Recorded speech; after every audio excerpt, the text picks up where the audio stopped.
Recording का message के screen share. हाँ मैम।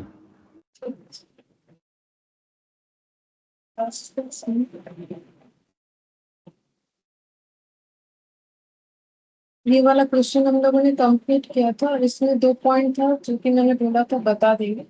एक कि 46,000 इन टोटल में क्यों नहीं लिखा जाता है। देखो इसको लिखाने का सोचा था बट नहीं भी लिख पाएंगे तो चलेगा। सिंपल सा बात है। देखो जब हम लोग का मैथमेटिकली कोई इम्पैक्ट नहीं आएगा 46,000 लिखने पे, ठीक है। जैसे अगर हम लोग इस कॉलम में 46,000 और इसमें 46,000 लिखेंगे तो भी हम लोग का जीपी उतना ही आएगा जितना आना चाहिए। बस ये टोटल जो है वो चेंज हो जाएगा। 3 लाख समथिंग आ रहा था। तो अगर मैथमेटिकली कोई इम्पैक्ट नहीं आ रहा है तो फिर टोटल कॉलम में लेजर का उस वैल्यू को लिखने का कोई जरूरत नहीं होता। ये किसी भी जगह पे हम लोग इस कंसेप्ट का यूज कर सकते हैं, ठीक है। तो इसीलिए ये नहीं लिखना पड़ेगा। और दूसरा है कि इसमें जो मैंने बोला था इंटर यूनिट अकाउंट्स, वो क्यों नहीं लिखना पड़ेगा तो वो समझा देते हैं।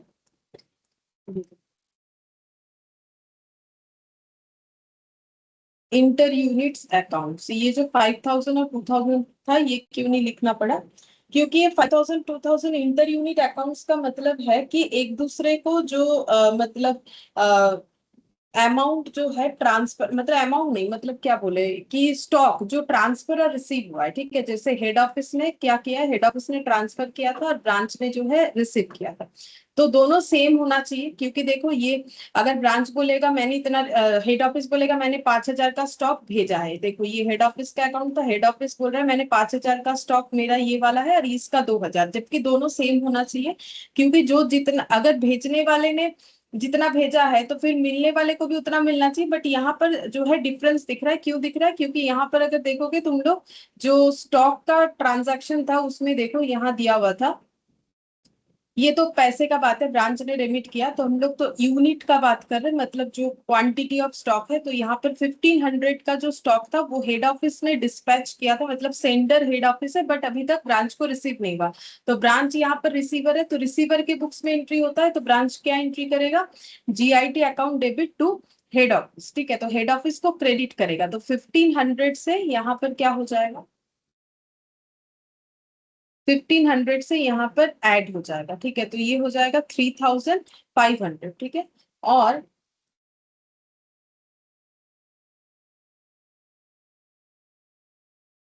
अच्छा हाँ, दोनों का ही इम्पैक्ट देना पड़ेगा, ठीक है। इंटर यूनिट अकाउंट्स का मतलब है, यूनिट का मतलब सिर्फ क्वांटिटी का बात नहीं, मतलब एक दूसरे का जो हेड ऑफिस के बुक्स में ब्रांच का, मतलब देखो ये पूरे जो ट्रायल बैलेंस है यहाँ पर हेड ऑफिस के ट्रायल बैलेंस में एक ब्रांच अकाउंट होना चाहिए। तो देखो ब्रांच नाम का कोई अकाउंट हम लोग को नहीं दिख रहा है। चेक करके देखो, raw material, direct wages, factory stock, raw material, finished goods, debtor, cash, administrative salary, salesman salary, other administrative selling overhead, inter unit accounts, capital, sundry creditor, provision, sales, ये goods sent to branch, goods received from branch, ठीक है। तो फिर head office के trial balance में एक branch का account होना चाहिए। तो यही वाला वो अकाउंट है, ठीक है। यही वाला वो अकाउंट है। इंटर यूनिट अकाउंट्स का मतलब एक दूसरे के साथ जो ट्रांजैक्शन हुआ। यूनिट का मतलब ये नहीं कि सिर्फ स्टॉक का बात है, मतलब एक दूसरे के साथ जो भी ट्रांजैक्शन हुआ है वो, मतलब हेड ऑफिस के बुक्स में ब्रांच का बैलेंस 5,000 डेबिट दिख रहा है और ब्रांच के बुक्स में हेड ऑफिस का बैलेंस 2,000 क्रेडिट दिख रहा है। ऑपोजिट तो दिख रहा है, ये तो सही है, लेकिन अमाउंट अलग दिख रहा है। तो रिकंसिलिएशन का जरूरत है, जिसमें से हम लोगों ने देखा कि यहाँ पर 1,500 ऐड हो रहा है। तो ये 3,500 हुआ, ठीक है। और एक ट्रांजेक्शन था ऊपर, ये देखो जो कैश का था कि ब्रांच ने रेमिट किया बट हेड ऑफिस को रिसीव नहीं हुआ। तो इस केस में रिसीवर कौन है? हेड ऑफिस है। तो हेड ऑफिस क्या एंट्री करेगा अगर उसे कैश कैश रिसीव हो रहा है? तो cash in transit account debit to branch करेगा, ब्रांच को क्रेडिट करेगा, ठीक है। तो फिर 1,500 यहाँ पर क्या होगा, 1,500 ऐड होगा कि लेस होगा? तो सीधा बात है, इस अमाउंट में हम लोग को और 1,500 करना पड़ेगा क्रेडिट, क्योंकि एंट्री वही आ रहा है सीआईटी टू ब्रांच। तो क्रेडिट करेगा, क्रेडिट करने से 1,500 5,000 के साथ क्या होगा, ऐड या लेस होगा? जैसे यहाँ क्रेडिट था ऑलरेडी, फिर से क्रेडिट करना पड़ा। नहीं समझ पाए? ठीक है, फिर से बताओ। ये लिखा हुआ है, ठीक है। अब यहाँ आ जाते हैं, यहाँ पर ठीक है, यहाँ पर ब्रांच ने रेमिट किया था 1,500। तो हेड ऑफिस अपने बुक्स में एंट्री करने वाला था सीआईटी टू ब्रांच, ठीक है। कितना? 15। और ये जो एंट्री था इसके बाद वाला जो ब्रांच के बुक्स में होना था हेड ऑफिस का, उसका होना था जीआईटी टू हेड ऑफिस, ठीक है, जीआईटी टू हेड ऑफिस 1500, ठीक है। दोनों ही 1500 क्रेडिट होगा, ये सही है, दोनों ही 1500 क्रेडिट होगा, ठीक है। एक होगा हेड ऑफिस के बुक्स में क्रेडिट, एक ब्रांच के बुक्स में होगा, लेकिन ऑलरेडी यहाँ पर क्रेडिट है, क्रेडिट के साथ क्रेडिट क्या होगा और क्रेडिट के साथ डेबिट एडजस्ट होके क्या होगा, मतलब सेम ब्रांच अकाउंट में ही अगर मेरा 5000 डेबिट डेबिट था और 1500 क्रेडिट हुआ उस लेजर में, तो नेट इम्पैक्ट कितना आएगा ये पूछ रहे हैं। ये ब्रांच का अकाउंट है हेड ऑफ, है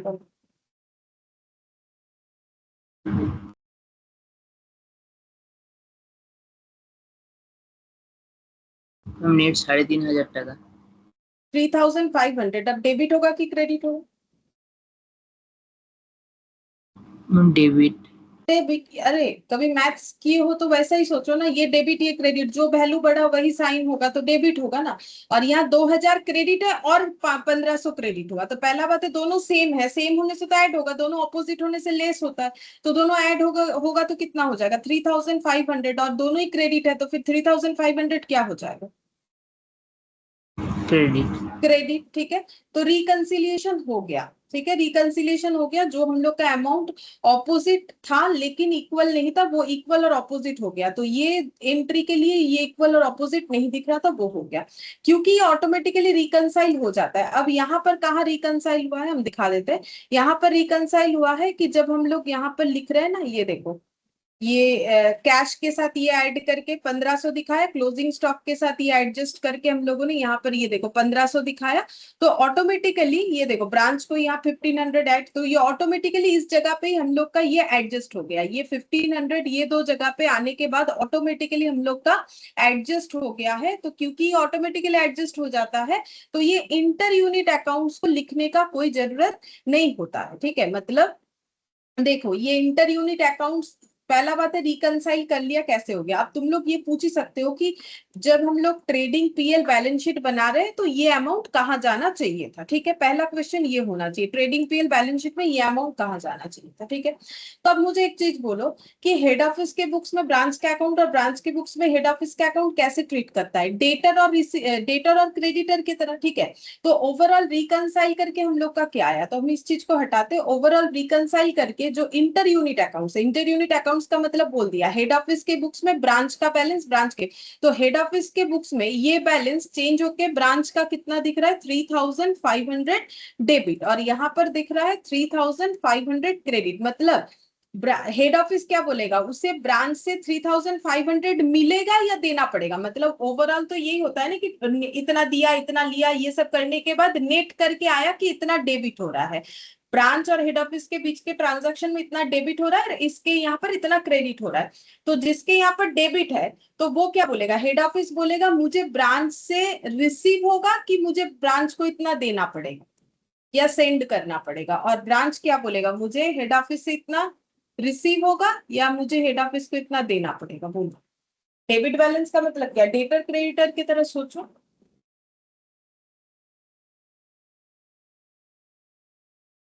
ट्रायल बैलेंस में डेबिट साइड में जो रहता है वो क्या होता है, डेटर होता है कि क्रेडिटर होता है, डेटर। डेटर। तो इसका मतलब हेड ऑफिस क्या बोलेगा, मुझे ब्रांच से इतना पैसा, डेटर से क्या मिलेगा। पैसा मिलता है कि देना पड़ता है, ये तो बोलना है, रिसीव होगा। तो फिर उल्टा साइड में ब्रांच क्या बोलेगा, मुझे हेड ऑफिस को देना पड़ेगा 3500, तो इसका देना पड़ेगा ही तो आ रहा है, क्रेडिट हो रहा है, ठीक है, इसको देना पड़ेगा, ठीक है। तो ये ऑटोमेटिकली इस तरीके से रिकंसाइल हो गया। तो बोल सकते हो कि जैसे डेटर या क्रेडिटर का अकाउंट होता है तो हम लोग बोल सकते हैं कि ब्रांच के बुक्स में क्रेडिटर का वैल्यू है इतना, ठीक है, और ब्रांच के हेड ऑफिस के बुक्स में डेटर का वैल्यू है इतना, ठीक है। अब डेटर बैलेंस शीट के किधर लिखा जाता है, एसेट साइड में, तो डेटर में क्या लिखोगे, डेटर, अब देखो ये है तो नहीं डेटर, ये इसको हम लोग डेटर की तरह बोल सकते हैं, तो डेटर बोल के इधर हो जाएगा 3500, क्रेडिटर बोल के, सॉरी उल्टा लिख दिया हम लोग। देखो अब ये लिखना क्यों नहीं है, देखो अब यहाँ पर लिखेंगे क्रेडिटर बोल के 3500, और इधर लिखेंगे डेटर बोल के 3,500। लेकिन एक प्रॉब्लम है, ये तो कॉन्सोलिडेटेड बैलेंस शीट है, ठीक है, ये तो कॉन्सोलिडेट दोनों का मिला हुआ है, ठीक है। तो इसका मतलब अगर हम लोग यहाँ पर ब्रांच और हेड ऑफिस दोनों का इम्पैक्ट देना चाहते हैं तो यहाँ डेटर भी 3,500 आएगा, इवन क्रेडिटर भी 3,500, दोनों लिखना पड़ेगा। मतलब हम ये कहना चाह रहे हैं कि हम लोग अगर बोल देंगे कि इसका मतलब तो ये हो गया हेड ऑफिस का क्रेडिटर और मतलब पूरे ऑर्गेनाइजेशन का क्रेडिटर और ऑर्गेनाइजेशन का डेटर, बट ऐसा तो है नहीं, ये ब्रांच और हेड ऑफिस के बीच में डेटर क्रेडिटर का रिलेशन है। मतलब इसी बैलेंस शीट के अंदर 3,500 रिसीवेबल भी दिखाना है, 3,500 पेबल भी दिखाना है, दोनों ही दिखाना है, ठीक है। तो फिर ये हम लोग लिखे कैसे, मतलब इसको इस तरीके से तो लिख नहीं सकते ना, क्योंकि हम अगर क्रेडिटर लिखेंगे तो इसका मतलब तो ये हो गया मुझे किसी बाहर वाले से 3,500 मिलेगा, तो ये कौन बोल रहा है 3,500 मिलेगा, 3,500 मिलेगा, ये तो हेड ऑफिस बोल रहा है, ठीक है। लेकिन ये हेड ऑफिस के अकेले का बैलेंस शीट थोड़ी है, पूरा कॉन्सोलिडेटेड किया हुआ बैलेंस शीट है, ठीक है। तो यहाँ पर तो दोनों का इंपैक्ट आएगा, तो इतने ही अमाउंट के लिए हेड ऑफिस को मिलेगा भी और ब्रांच को देना पड़ेगा, ठीक है। तो ये तो फिर ब्रांच का ट्रीटमेंट हो गया, और इधर अगर देखोगे तो हेड ऑफिस का ट्रीटमेंट हो गया, हेड ऑफिस वाले का मिलेगा। अब दोनों अलग अलग तो दिखा नहीं सकते, हमें तो दिखाने से दोनों एक साइड में दिखाना पड़ेगा, ये कॉलमनर फॉर्म में बनाना पड़ेगा, जो कि हमें बोला नहीं है, जैसे यहाँ बोला था कॉलमनर फॉर्म में दिखाओ। अगर कॉलमनर फॉर्म में हम लोग को बोल देता कि बैलेंस शीट बनाओ तो हम लोग कर सकते थे कि हेड ऑफिस का एक कॉलम में लिख दिया क्रेडिटर और डेटर, और ब्रांच के कॉलम में लिख दिया हम लोगों ने डेट क्रेडिटर, ऐसे करके हम लोग लिख सकते थे। बट ये चीज देखो यहाँ पर पुट करना मुश्किल है, कैसे करके पुट करें, ये थोड़ी ना अकेले ब्रांच का बैलेंस शीट है, ना तो अकेले हेड ऑफिस का बैलेंस शीट है, ठीक है। तो फिर इसका इम्पैक्ट दे कैसे, तो इसका इम्पैक्ट खुद ब खुद हो जाता है, देने का जरूरत नहीं है, दोनों साइड में वो लिख के ऑटोमेटिकली तो कैंसिल हो जाएगा ना, क्योंकि मुझे जिससे 3,500 मिलेगा वो भी खुद हम ही है, और मुझे जिसको 3,500 देना है वो भी हम है, क्योंकि मेरा हेड ऑफिस ब्रांच का मतलब हेड ऑफिस और ब्रांच में रिलेशन क्या है, दोनों तो सेम ही है, अलग एंटिटी माना जाता है कैलकुलेशन के लिए, ठीक है। तो फिर ब्रांच से मिलेगा मतलब मेरा ही तो इनकम है, ठीक है। और अगर ब्रांच बोलेगा मुझे देना है तो एक ही बात है, तो हम खुद ही खुद से लेंगे और देंगे, ठीक है। तो वो ट्रांजैक्शन हमें दिखाने का जरूरत नहीं होता है, इंटर यूनिट ट्रांजैक्शन, ठीक है। जैसे अब तुम लोग बोलोगे ये कैसे दिखा दिया, ये तो इंडिविजुअल क्रेडिटर है, हेड ऑफिस ने जो मार्केट में जिनसे परचेस किया था वो क्रेडिटर है, ठीक है। ये कोई ब्रांच वाला क्रेडिटर नहीं है कि ब्रांच को कितना भेजा था कितना नहीं, ठीक है। तो यहाँ पर हम लोग हेड ऑफिस और ब्रांच के बीच में जो ट्रांजैक्शन हो रहा है, क्योंकि वो इक्वल ऑपोजिट हो रहा है, तो उसका इम्पैक्ट ऑटोमेटिकली न्यूट्रल हो जाता है, ठीक है। तो वो लिखने का जरूरत नहीं होता है कि इधर भी 3,500 लिखो उधर भी लिखो, ये जरूरत नहीं होता है। और ये जो बैलेंस हुआ, ये देखो यहाँ पर जो 1,500 का रिकंसिलिएशन वो तो तुम लोग को दिख ही रहा है, यहाँ पर हो चुका है, ठीक है। तो इस तरीके से होगा। तो ये दो पॉइंट जो मैंने बोला था बताएंगे, तो वो बता दिया। पहला बात है कि टोटल हमें नहीं लिखना है, मैथमेटिकली अगर इम्पैक्ट नहीं आता है तो लेजर के टोटल बैलेंस में लिखने का जरूरत नहीं होता है। और दूसरा, इंटर यूनिट अकाउंट्स को भी हमें लिखने का जरूरत नहीं होगा। ये चीज और भी अच्छे से समझ में आ जाएगा। आज हमने इस पे लेजर जो है, यहाँ तो लेजर दिया था, हम लोग आज इस पे जर्नल एंट्री वाला क्वेश्चन भी करेंगे, तो तुम लोग को और भी अच्छे से समझ में आएगा क्यों लिखने का जरूरत नहीं है, ठीक है। तो अभी हम लोग देखो करेंगे इलास्ट्रेशन, कौन सा करें, 14 करेंगे, ठीक है। इलास्ट्रेशन 14, 12 और 13 ये सब हम लोग आज करेंगे। ये वाला देखो, messrs Ramchand and company Hyderabad has a branch इन दिल्ली, दिल्ली में ब्रांच है, हैदराबाद में इनका हेड ऑफिस है, ठीक है। The Delhi branch deals not only in the goods from head office but also buys some auxiliary goods and deal in them, ठीक है। तो इंडिपेंडेंट ब्रांच है, इससे पता चल रहा है, मतलब देखो ऐसा जरूरी नहीं है कि खुद परचेस करने से इंडिपेंडेंट होगा, हम लोग को और भी थोड़ा सा पढ़ लेना चाहिए। तो बोल रहे दिल्ली ब्रांच जो है वो हेड ऑफिस से जो उसे गुड्स मिलता है उसके उसमें तो डील करता ही है, साथ ही साथ वो खुद भी गुड्स खरीदता है। They however do not prepare any profit and loss account but close all accounts to the head office at the end of the year and open them afresh on the basis of advice from their head office. अब यहाँ पर क्या बोल रहा है कि वो लोग कोई पीएल अकाउंट नहीं बनाता है इंडिविजुअली, बट सारे अकाउंट्स को क्लोज करके हेड ऑफिस को दे देता है eight the end of the year. मतलब अपना पूरा अकाउंट प्रोसेस फुल्ली फॉलो नहीं करता है, फुल्ली नहीं बना रहा है। मतलब पीएल बनाने का मतलब क्या है, जो भी लेजर ओपन हुआ उससे ट्रायल बैलेंस बनाओ, ट्रायल बैलेंस से पीएल बनाओ, बोल रहे पीएल नहीं बनाता है। लेकिन इंडिविजुअली जितने भी लेजर्स ओपन होता है मतलब अकाउंट्स खुद थोड़ा बहुत जरूर मेंटेन करता है, तो ये मान सकते हैं कि इंडिपेंडेंट ब्रांच है, क्योंकि अकाउंट मेंटेन करता है, क्योंकि बोल रहा है all accounts to the head office.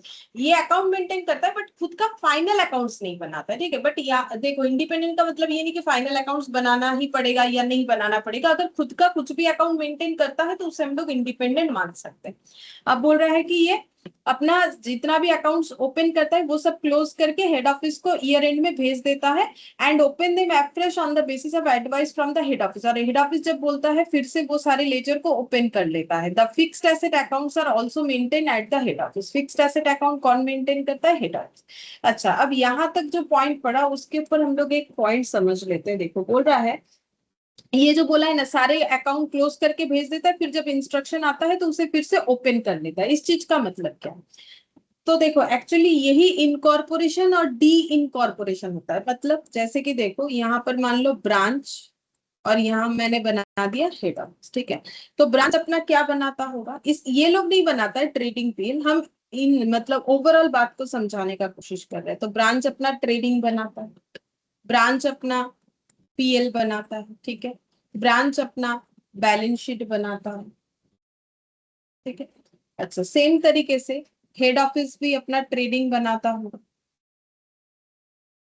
Head office भी अपना पीएल बनाता होगा, हेड ऑफिस भी अपना बैलेंस शीट बनाता होगा, ठीक है। अब जब ईयर एंड आता है, यानी मान लो 31 मार्च जब आता है, 31 मार्च कोई भी ईयर ले लो, जैसे कि 2026 ही ले लेते, जब हम लोग का ईयर एंड आता है तब क्या होता है, तब ब्रांच और हेड ऑफिस अलग अलग जो भी अकाउंट बना हुआ है सबको मिला के कॉन्सोलिडेट करना पड़ता है। जैसे कि लास्ट क्लास में हम लोगों ने ये बैलेंस शीट बनाया था, सारी चीजों को कॉन्सोलिडेट करना पड़ेगा।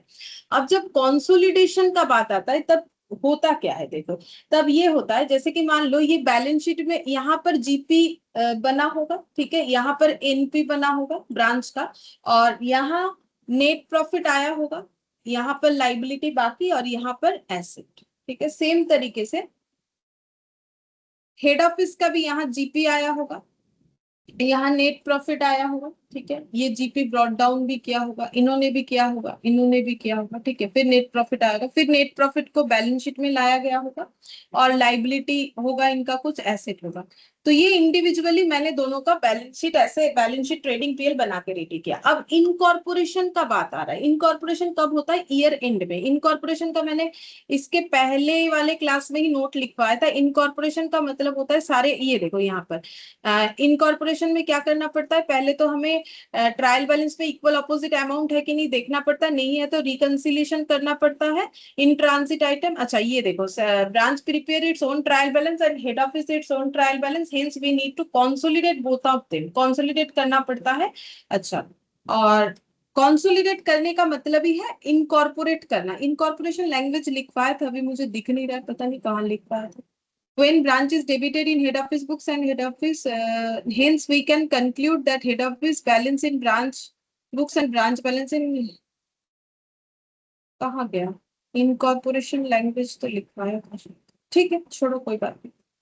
अब देखो इनकॉर्पोरेशन कैसे होगा, अब ईयर एंड जब आएगा तो सभी ब्रांच, कोई एक ब्रांच का बात नहीं है, सभी ब्रांच क्या करेगा, अपना प्रॉफिट जो है, मतलब हेड ऑफिस का काम क्या रहेगा, ये लोग अपना जो है ट्रायल बैलेंस बना के ब्रांच को, हेड ऑफिस को देता है, या फाइनल अकाउंट्स बना के हेड ऑफिस को देता है। मान लो फाइनल अकाउंट्स बना के, ये जो फाइनल अकाउंट्स बना हुआ है ब्रांच का, इसने हेड ऑफिस को ट्रांसफर किया, तो हेड ऑफिस क्या करेगा, अपने नेट प्रॉफिट के साथ, अपने नेट प्रॉफिट के साथ ये जो ब्रांच का नेट प्रॉफिट है इसे ऐड ऑन करेगा, ठीक है। अपने एसेट के साथ ये ब्रांच का जो एसेट है उसे ऐड ऑन करेगा, ठीक है। अपने लाइबिलिटी के साथ ये ब्रांच का जो लाइबिलिटी है उसको ऐड ऑन करेगा, ठीक है। मतलब सभी तो उसी का है, उस ब्रांच का एसेट भी हेड ऑफिस का ही है, लाइबिलिटी भी हेड ऑफिस का है, ठीक है, प्रॉफिट भी हेड ऑफिस का है। इस चीज को बोला जाता है इनकॉर्पोरेशन करना, ठीक है। मतलब एक सिंपल सा लैंग्वेज में अगर बोले, अभी अकाउंटिंग ट्रीटमेंट इसका क्या होता है वो हम लोग देखेंगे, बट इनकॉर्पोरेशन का मतलब होता है कि एसेट लाइबिलिटी और प्रॉफिट को अपने साथ ऐड ऑन करना, इसको बोलते हैं इनकॉर्पोरेशन, ठीक है। तो एसेट लाइबिलिटी प्रॉफिट बोल दिया तो इसका मतलब ही ट्रेडिंग पीएल इंक्लूड हो गया। क्यों बोलो? क्योंकि एसेट लाइबिलिटी मतलब तो बैलेंस शीट इनकॉर्पोरेशन हो रहा है, और नेट प्रॉफिट का मतलब ही ट्रेडिंग पीएल इनकॉर्पोरेट हो जा रहा है। क्यों? क्योंकि नेट प्रॉफिट कैसे आया होगा? पीएल से, और नेट प्रॉफिट लाने के लिए ट्रेडिंग का जीपी काम आया होगा, ठीक है।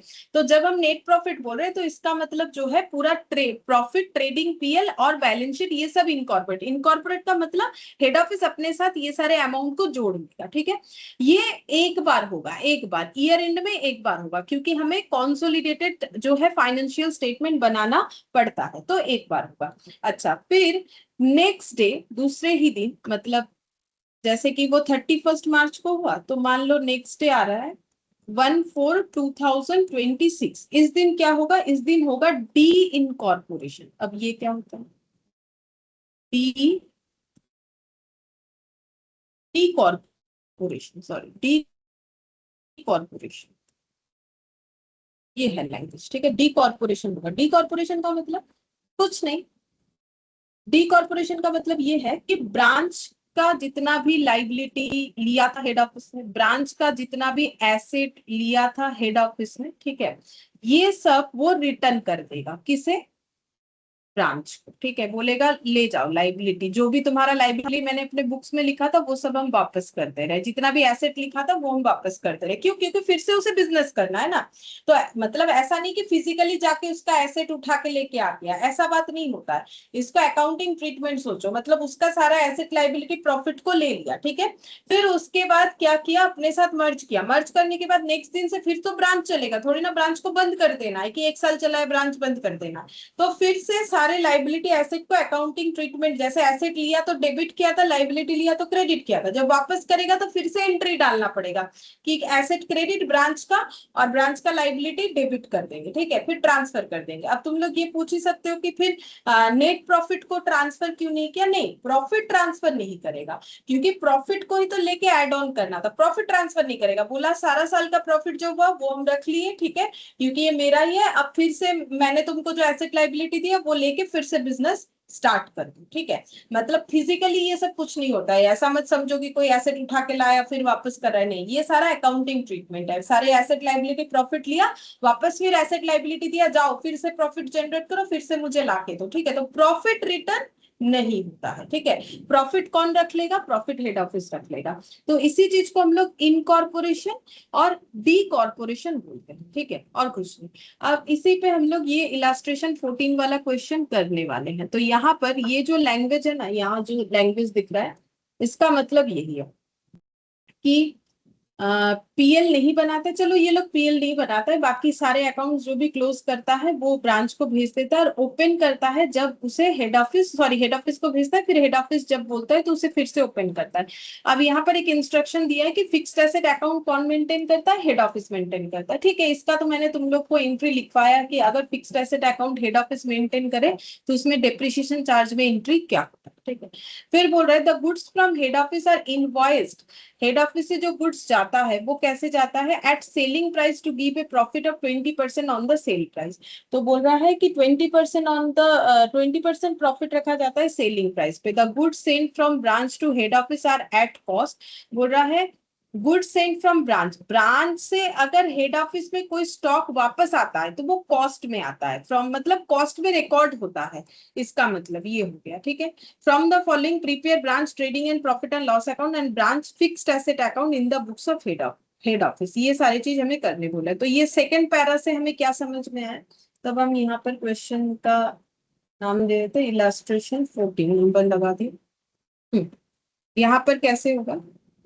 सबसे पहला बात है कि हेड ऑफिस अपना एक ब्रांच है, उसको जो स्टॉक ट्रांसफर करता है वो होता है, उस पे कितना प्रॉफिट लगा के? 20% ऑन सेल प्राइस, ठीक है।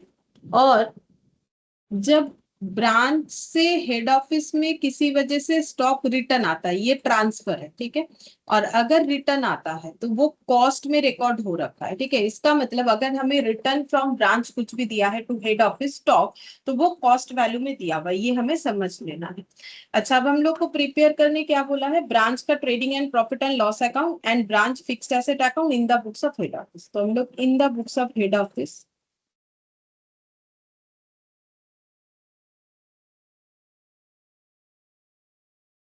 Branch trading and profit and loss account for the year ended 31st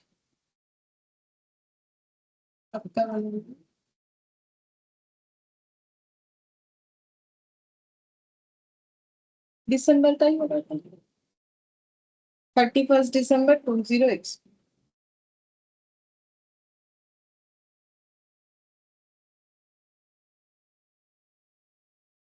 और एक फिक्स्ड एसेट अकाउंट, यहाँ पर बैलेंस शीट नहीं है।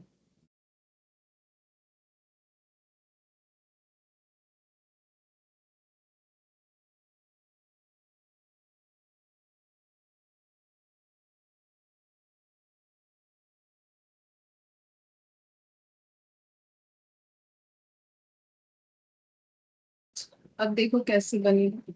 तो कुछ नहीं, जो ट्रेडिंग का आइटम ट्रेडिंग में देंगे, पीएल का आइटम पीएल में देंगे, जैसा होना चाहिए। Head office opening balance on 1120x1 15,000। तो ट्रायल बैलेंस किसका है, ब्रांच का है।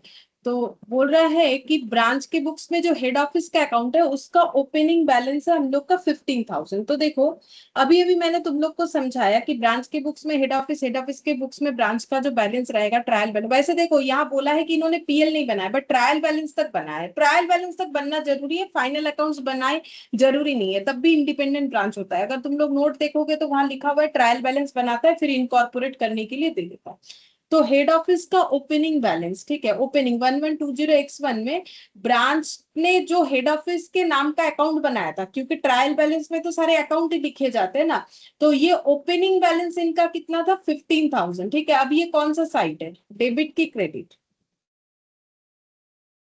कैसे समझोगे, एक अंदाजा लगाओ ना, डेबिट परचेज साइड। इधर है, डेबिट साइड, ठीक है। तो फिर ये 15,000 क्या होगा, ये ओपनिंग है डेबिट बैलेंस, तो 15,000 क्या होगा, मतलब ब्रांच को हेड ऑफिस को देना है या हेड ऑफिस से लेना है, चलो देना हो या लेना हो जो भी हो, तो ये डेटर या क्रेडिटर की तरह ट्रीट होगा। तो क्योंकि डेबिट साइड है तो डेटर की तरह ट्रीट होगा। तो डेटर कहाँ पुट होता है, बैलेंस शीट में, ठीक है। तो हम लोग को तो बैलेंस शीट बनाने नहीं बोला है, तो ये वाला चीज हम लोग नहीं लिखेंगे। फिर बोल रहे goods from head office, head office से जो गुड्स मिला है, ठीक है, तो ये कहाँ लिखना चाहिए, ट्रेडिंग में, पीएल में, कि बैलेंस शीट में। बैलेंस शीट में लिखना चाहिए, तो लिखेंगे नहीं क्योंकि हमें बैलेंस शीट में लिखने के लिए नहीं बोला है। और ट्रेडिंग पीएल में अगर लिखना है तो बोलो कहाँ लिखना है, ट्रेडिंग में। ट्रेडिंग में लिखेंगे स्टॉक ट्रांसफर हुआ है कितना, 50,000 का।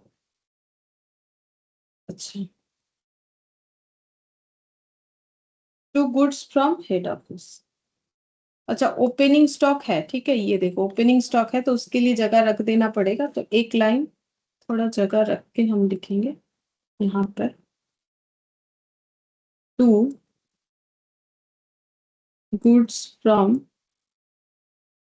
Head office. हेड ऑफिस से गुड्स मिला है 50,000 का। अब ये बना कौन रहा है, हेड ऑफिस बना रहा है। तो क्या हेड ऑफिस को पता है कि उसने कितना प्रॉफिट लगा के ब्रांच को भेजा था, बिल्कुल पता है, ठीक है।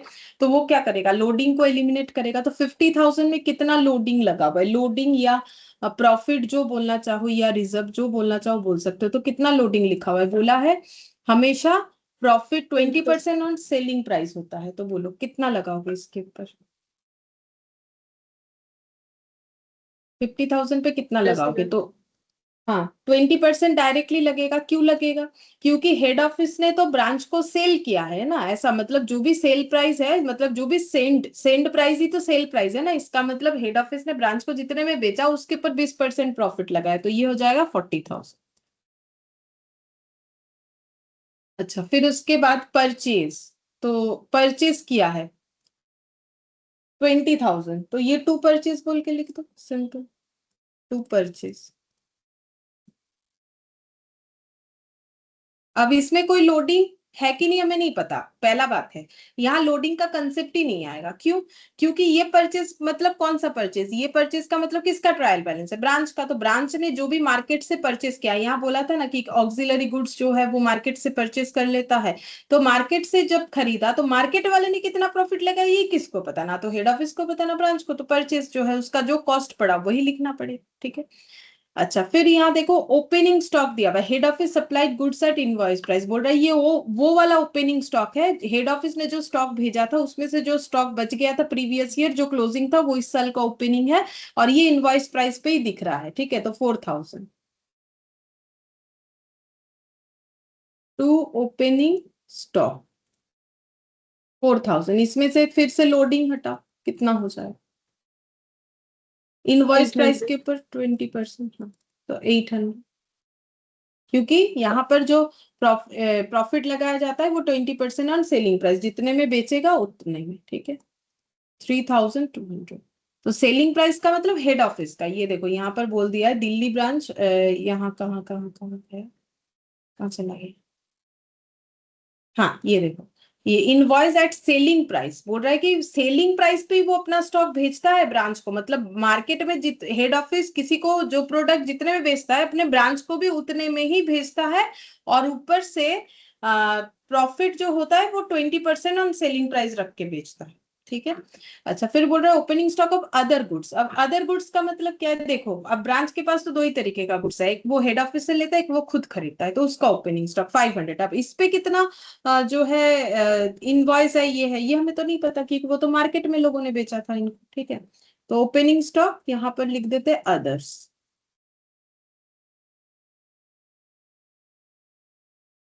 500।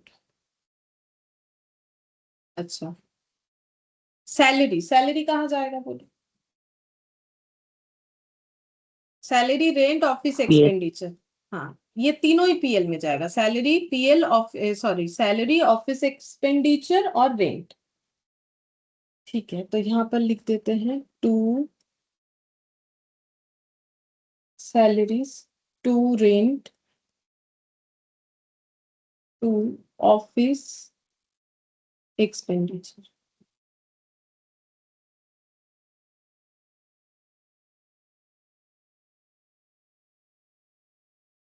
7000, 3000, 2000, 7000, 3000, 2000। ठीक है। अच्छा, बीच बीच में हैंग क्यों कर जाएगा? ठीक है। अच्छा, अब कैश ऑन हैंड ये कहाँ जाएगा, ये तो बैलेंस शीट में जाएगा ना, हमें तो बैलेंस शीट बनाने नहीं बोला है। हाँ, तो ये हम लोग नहीं लिखेंगे क्योंकि हमने बोला ही नहीं बैलेंस शीट बनाने के लिए। सेल्स ये कहाँ लिखोगे, ट्रेडिंग। ट्रेडिंग। By sales.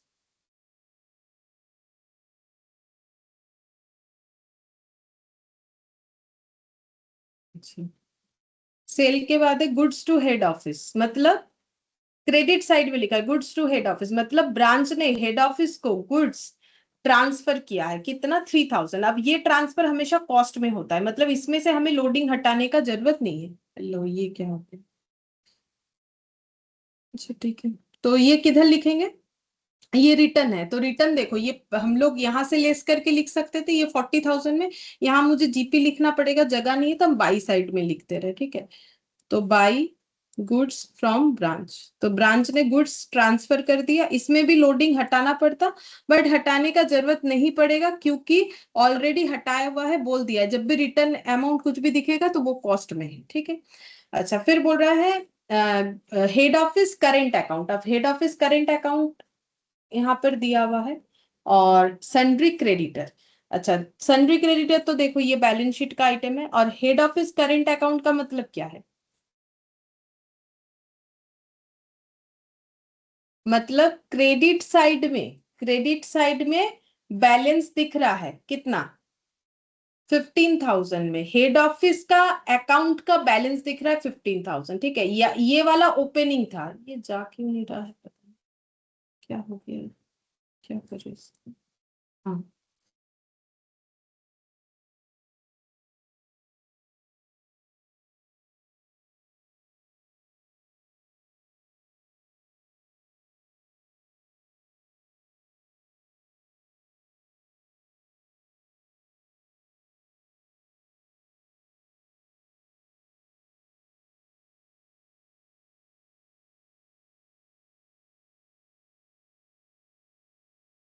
अच्छा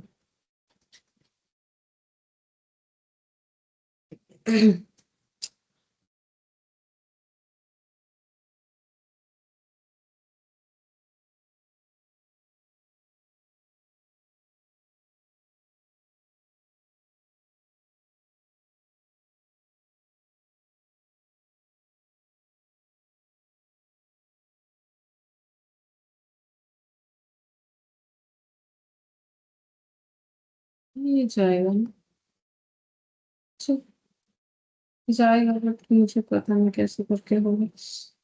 अच्छा तो जो भी हो, तो हेड ऑफिस करेंट अकाउंट, तो हेड ऑफिस करेंट अकाउंट का मतलब हो गया कि ब्रांच के बुक्स में हेड ऑफिस का जो अकाउंट है उसका बैलेंस, तो ये भी वही डेटर या क्रेडिटर, मतलब यहाँ पर क्रेडिटर की तरह ट्रीट होगा, ठीक है।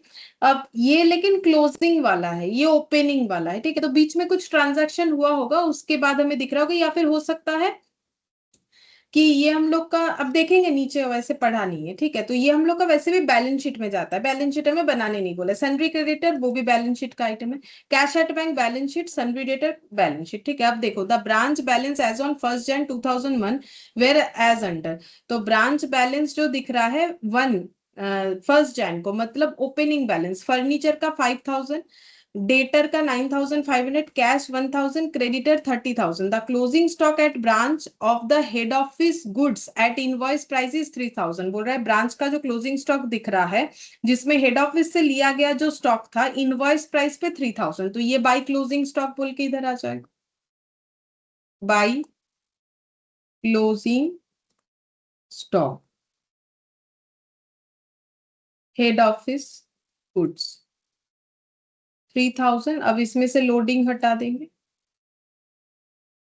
एट द रेट ऑफ 20%, 600, तो ये हो जाएगा 24,600, ठीक है।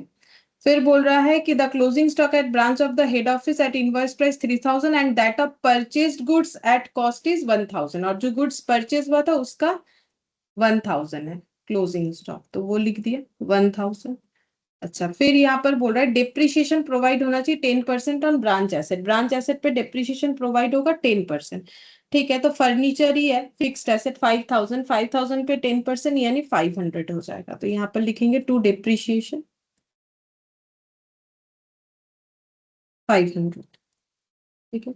अब इसको क्लोज करते, क्लोज करके जीपी और नेट प्रॉफिट ये सब निकाल लेंगे। तो पहले ये इधर का टोटल करेंगे, 1 लाख, और ये हो गया 3 और 1 4, 28, 1,28,000, 1,06,400। 1,06,000, ये 2400 होगा फिर। ये गलत लिखा है, ये नहीं बोला तुमने, 2400 होगा, 1,06,400।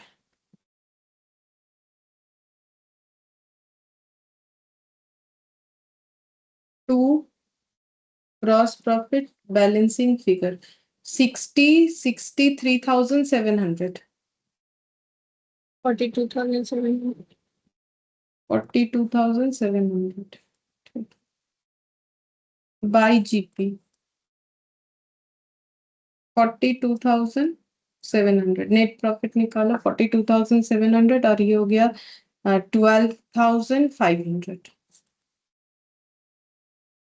30,200।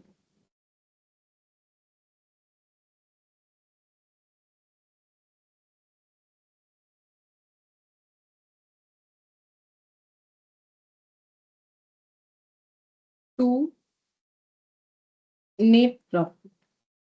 अच्छा एक फर्नीचर अकाउंट बनाने के लिए बोला था, ठीक है। तो फर्नीचर का देखो ओपनिंग बैलेंस है 5000, तो फर्नीचर का ओपनिंग बैलेंस ब्रॉट डाउन होगा टू बैलेंस बीडी 5000, और बाई बैलेंस सीडी क्लोजिंग आ जाएगा। अच्छा अब डिप्रिशिएशन का एंट्री क्या होगा, तो देखो यहाँ पर बोला था कि अकाउंट कौन मेंटेन करता है, यहाँ पर बोला था कि ब्रांच का जो trading branch fixed asset account in the head office books, ठीक है। तो फिक्स्ड एसेट अकाउंट मतलब ब्रांच फिक्स्ड एसेट बोल के अकाउंट कौन मेंटेन कर रहा है, हेड ऑफिस मेंटेन कर रहा है, ठीक है। तो फिर हेड ऑफिस के बुक्स में ही तो ये एंट्री हो रहा है, तो हेड ऑफिस ब्रांच के एसेट में डिप्रिशिएशन जब चार्ज करेगा तो क्या एंट्री करेगा? वो सिर्फ, Depreciation to asset. नहीं तब गलत हो जाएगा, डिप्रिशिएशन तो एसेट नहीं कर सकता, दिखा देते, डिप्रिशिएशन तो एसेट नहीं करेगा। Asset to डिप्रिसिएशन में कौन?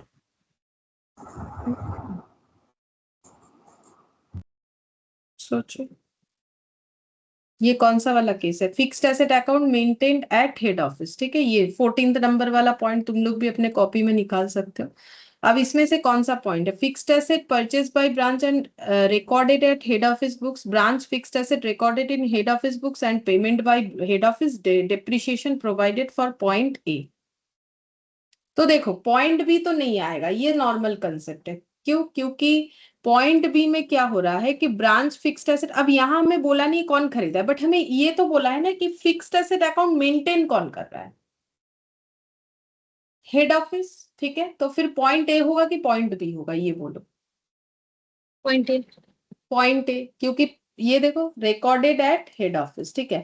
तो अगर हम लोग एंट्री ना भी देखें, अगर तुम लोग को मैंने जो सिखाया उसके हिसाब से भी तुम लोग चलो, ठीक है, तो हम यहाँ पर दिखाते हैं, ये देखो। तो फिर तुम लोग को कैसे आंसर देना चाहिए था? ये देखो, यहाँ हेड ऑफिस, यहाँ ब्रांच, ठीक है। तो बोला है कि हेड ऑफिस ब्रांच के एसेट अकाउंट को मेंटेन करता है, ठीक है। तो फिर जब एसेट परचेज हुआ था तो हेड ऑफिस ने ब्रांच एसेट अकाउंट डेबिट किया होगा, बोलो किया होगा कि नहीं किया होगा? अगर वो अपने बुक्स में ब्रांच के अकाउंट मेंटेन करता है तो वो ब्रांच फिक्स्ड एसेट लिखा होगा, ठीक है।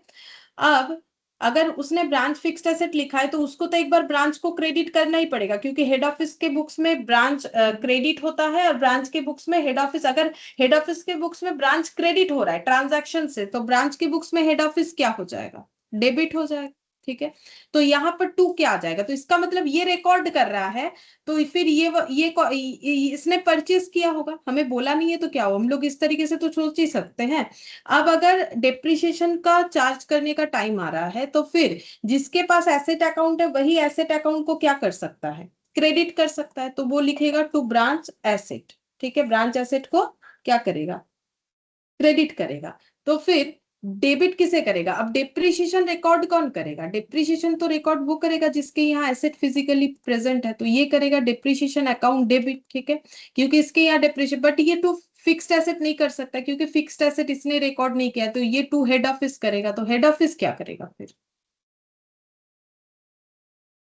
अरे ये हेड ऑफिस लिखेगा अपने बुक्स में हमेशा, अगर डेबिट हुआ तो डेबिट, क्रेडिट हुआ तो क्रेडिट। तो हेड ऑफिस अपने बुक्स में ब्रांच को क्रेडिट होने से क्रेडिट करेगा और डेबिट होने से डेबिट, तो क्या लिखेगा?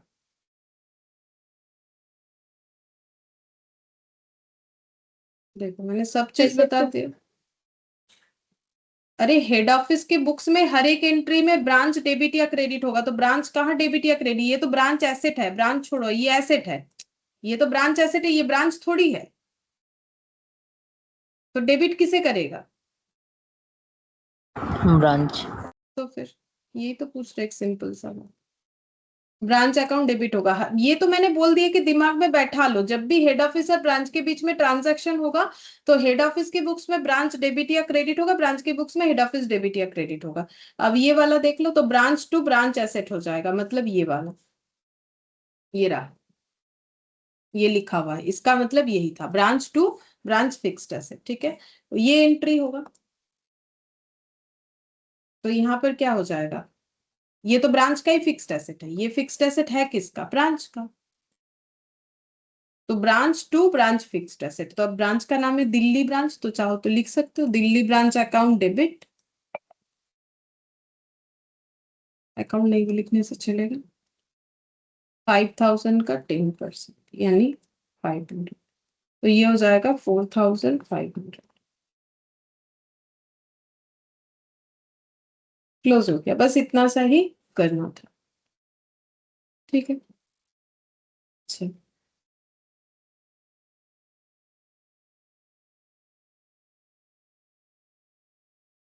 और बाकी अगर तुम लोग बोलोगे कि ये सारे चीजों का कुछ हुआ नहीं, ये सब बैलेंस शीट का आइटम है। वैसे भी ये 1 जन का है, बट ये सब बैलेंस शीट का आइटम है। क्लोजिंग स्टॉक का जो था वो हम लोगों ने लिख लिया, डिप्रिशिएशन प्रोवाइड करना था, पीएल का आइटम था, तो वो हम लोगों ने कर लिया। ठीक है, ये क्लोज हो गया। और यहाँ पर ये सब जो है इंटर ट्रांजैक्शन का दिया हुआ, head office opening balance on 1/1, मतलब ये देखो ये ऐसे दिया हुआ है। हेड ऑफिस ब्रांच के बुक्स में जो हेड ऑफिस का लेजर है उसका ओपनिंग बैलेंस ऐसे दिख रहा है 15,000। ठीक है, फिर उसके बाद जब क्लोज होगा तो ऐसे इसके बीच में कोई ट्रांजैक्शन हुआ होगा जिसके वजह से ये 15,000 क्रेडिट हो गया होगा। ठीक है, बट इसके बारे में हमें कुछ डिटेल्स दिया भी नहीं है, इसको लेके हमें दिमाग भी नहीं लगाना है। क्यों? क्योंकि हम लोग को तो बोला ही नहीं है कि बैलेंस शीट बनाओ, इसीलिए उस आइटम के बारे में ज्यादा कुछ हमें दिया हुआ नहीं है। ठीक है, अच्छा अब हम लोग नेक्स्ट कौन सा क्वेश्चन करेंगे? 13 नंबर वाला करेंगे। ये वाला देखो, इसमें क्या बोला है। बोल रहा है Ring Bell Limited Delhi has a branch at Bombay where a separate set of books is used. तो सेपरेट सेट ऑफ बुक्स का मतलब ही इंडिपेंडेंट ब्रांच हो गया, क्योंकि ब्रांच अपना अलग बुक्स ऑफ अकाउंट्स मेंटेन करता है।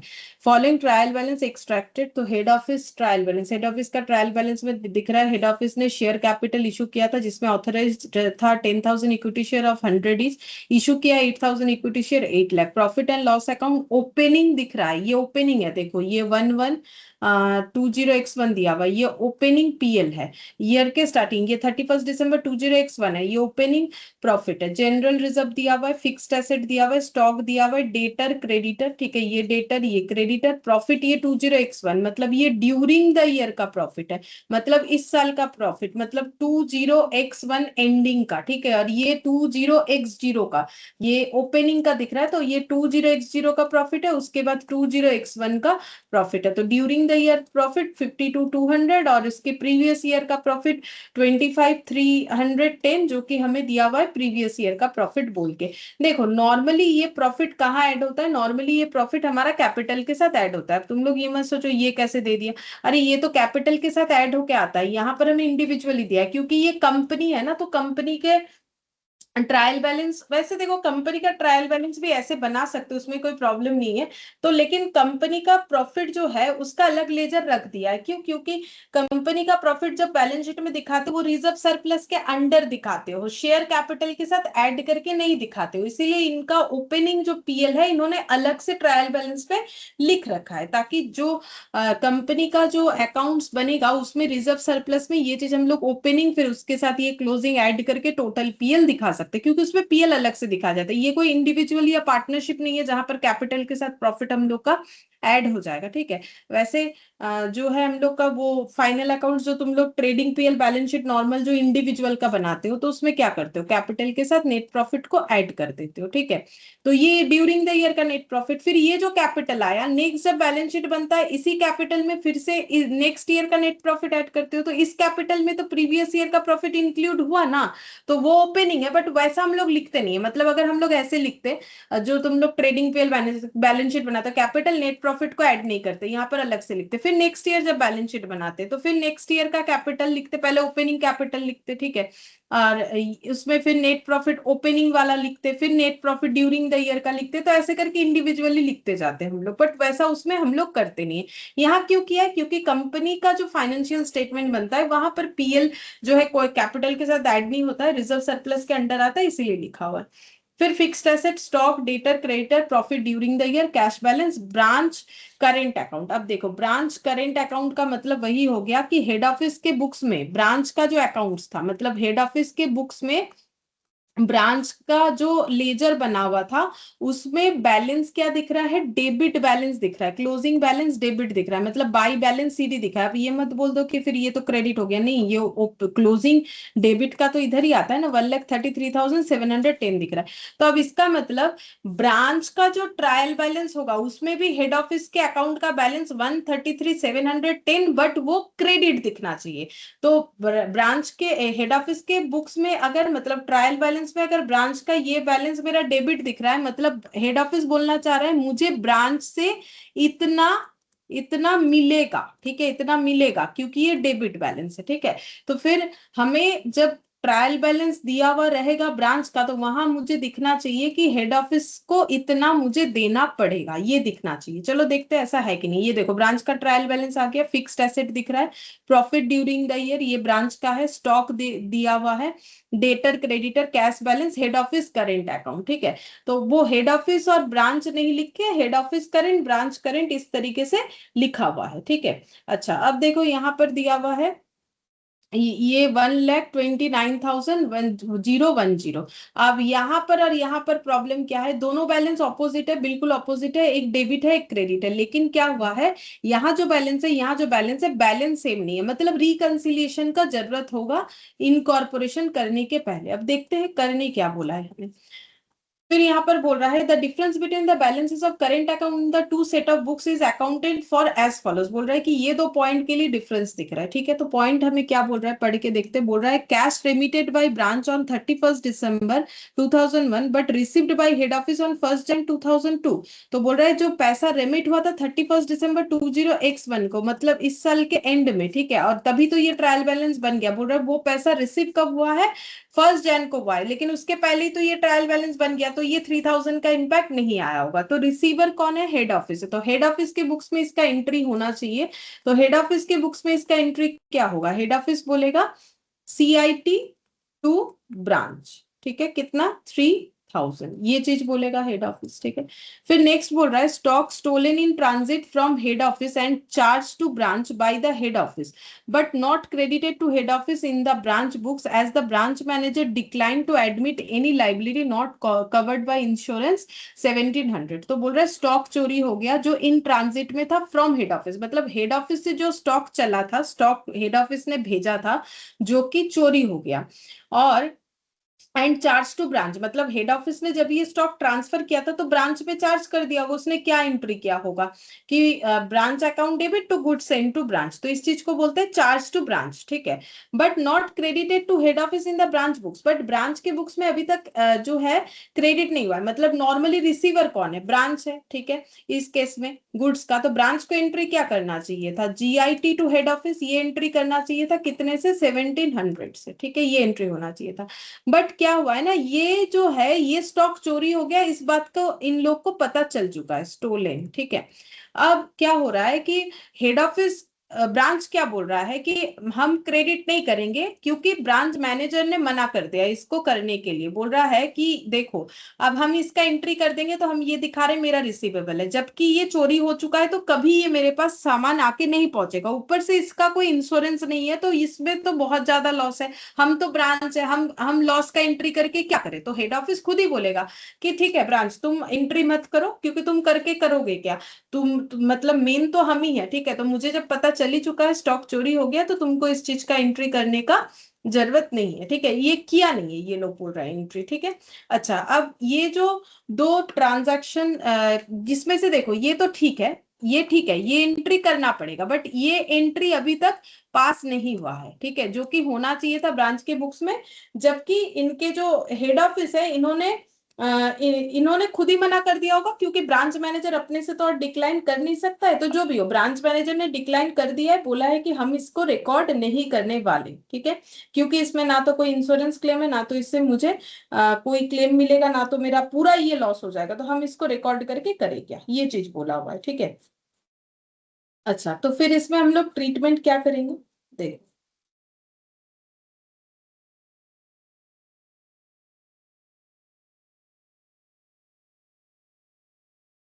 हम्म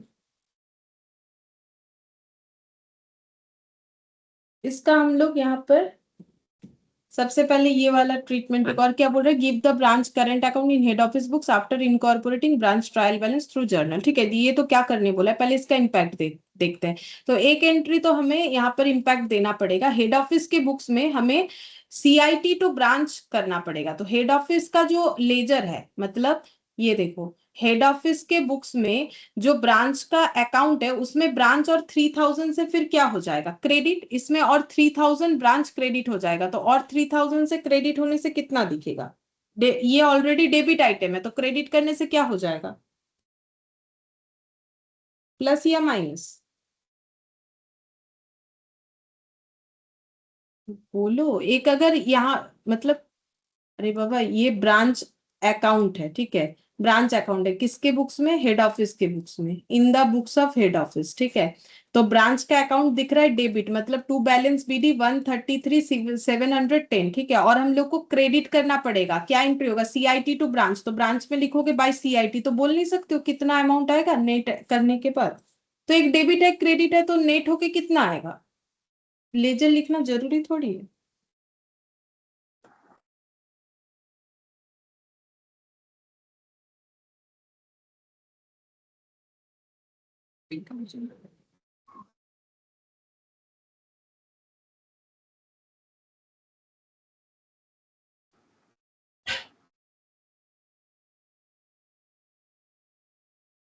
डेबिट साइड 1,30,710. 1,30,710 आएगा, ठीक है, तो ये डेबिट ही आ रहा है, ठीक है। अच्छा, अब ये जो 1,700 है, इसका एंट्री करने के लिए ब्रांच मैनेजर ने मना कर दिया है, जबकि एंट्री उसका होना चाहिए, क्योंकि लॉस हो रहा है, तो ब्रांच मैनेजर ने मना कर दिया है, ठीक है। इम्पैक्ट है वो कहां पर आएगा? तो वो हेड ऑफिस ही अपने यहाँ पर दिखाएगा, क्योंकि ब्रांच मैनेजर ना बोल रहा है, तो हेड ऑफिस ही अपने यहाँ पर दिखाएगा। तो हेड ऑफिस कैसे दिखाएगा, मुझे एक चीज बोलो।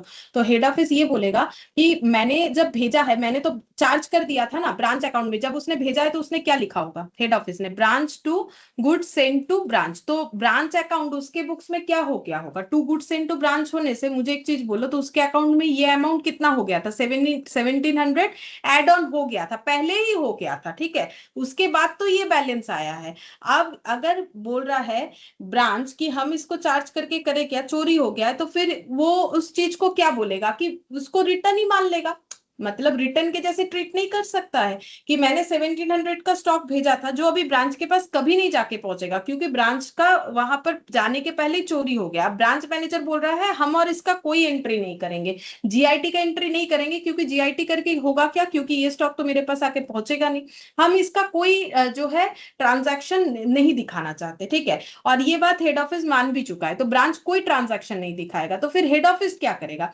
हेड ऑफिस ने जितना भी अमाउंट से ब्रांच का स्टॉक भेजा था, 1,700 से स्टॉक को फिर क्या करके दिखाएगा? ब्रांच के बैलेंस में 1,700 से क्या करेगा? कम करेगा कि ज्यादा करेगा, बोलो।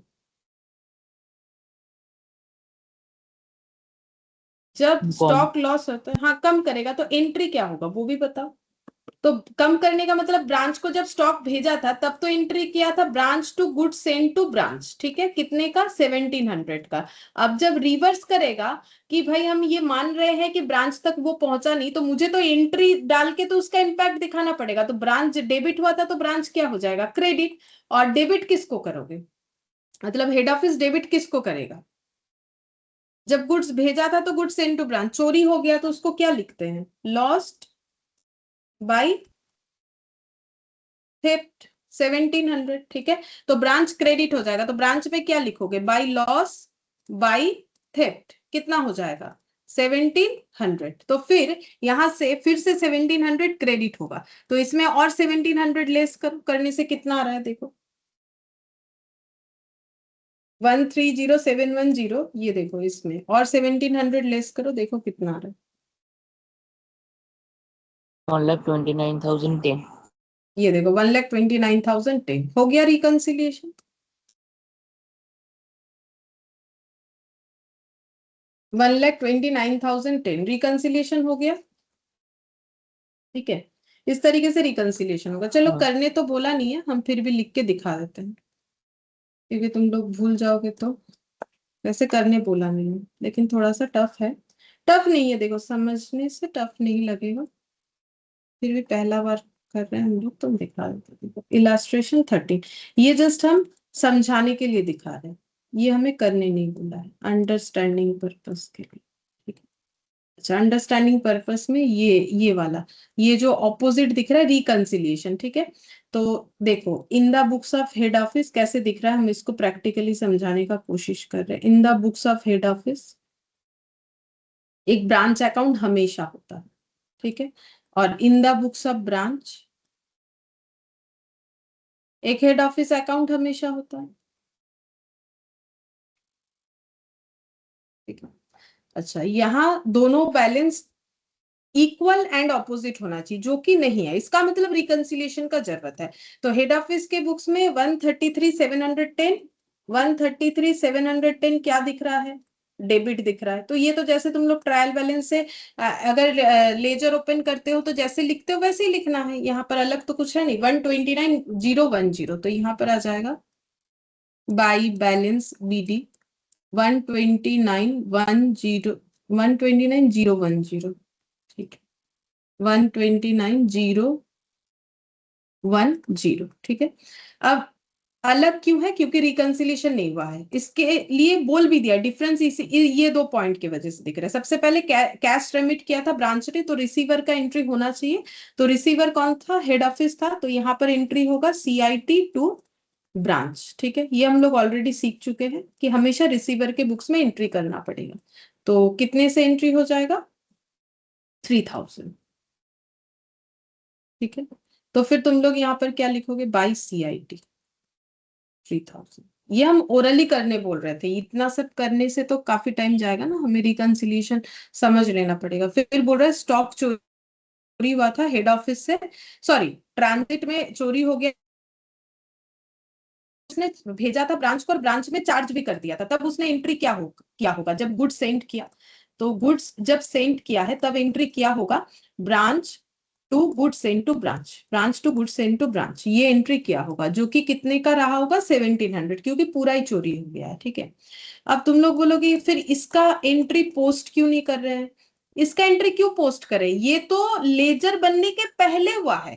जब 133,710 आया तो इसका इम्पैक्ट ऑलरेडी हो चुका है, ये इसका इम्पैक्ट जो है ऑलरेडी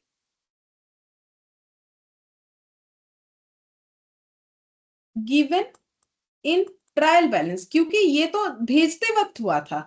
अब प्रॉब्लम क्या है वो देखो, अब सब ट्रायल बैलेंस बनने के बाद क्या हो रहा है, बोल रहा है कि हेड ऑफिस ने क्या किया है, बोल रहा है कि but not credited to head office in branch books. Normally receiver जो है उसको ये एंट्री करना चाहिए था, GIT टू हेड ऑफिस बोल के, तो हेड ऑफिस उसके बुक्स में क्रेडिट होने वाला था, कितने से, 1,700 से।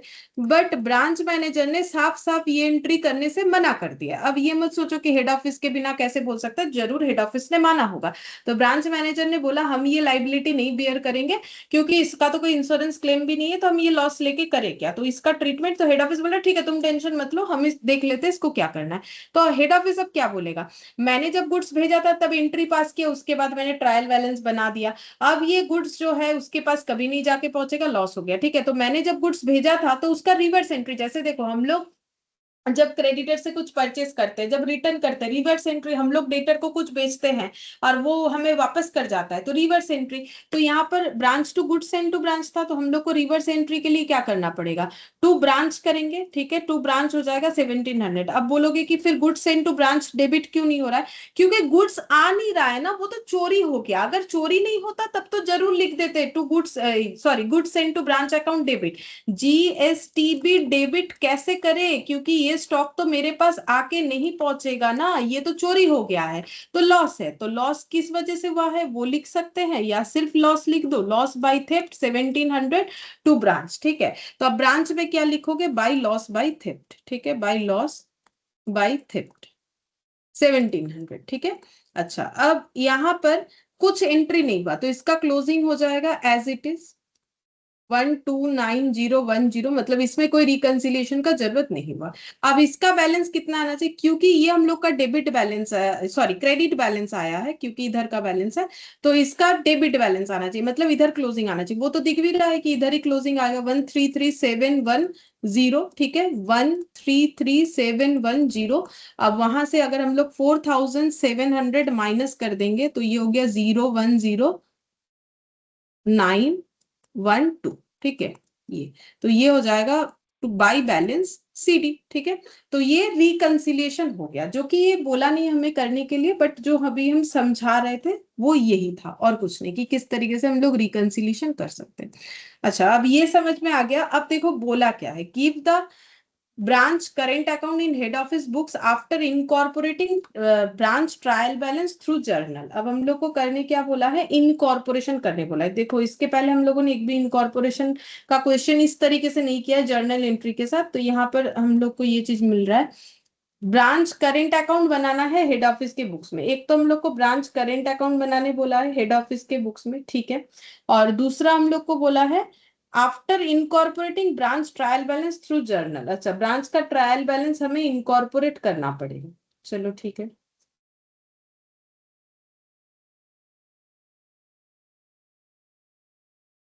इलास्ट्रेशन 30, ठीक है। ये दो एंट्री जो मैंने अंडरस्टैंडिंग पर्पस के लिए करवा दिया, ये दो एंट्री भी देखो अभी काम आ जाएगा, ठीक है। तो अब यहाँ पर लिखेंगे इनकॉर्पोरेशन के लिए कौन इनकॉर्पोरेट करता है अपने बुक्स में, head office.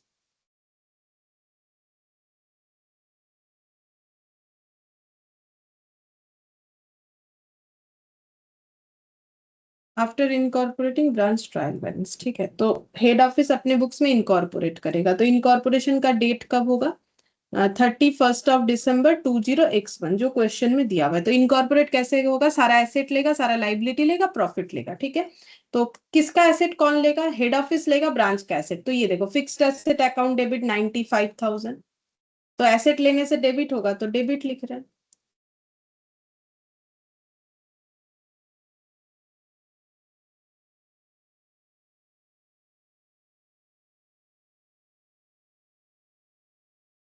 Fixed asset account debit 95,000। अच्छा, प्रॉफिट को हम दिखाते कैसे होगा, पहले एसेट सारा ले लेते हैं, ठीक है। Stock, debtor, cash. स्टॉक 5460,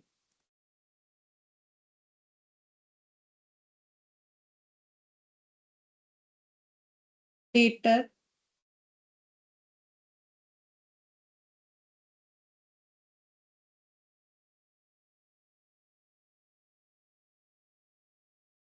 19,100 और 6550।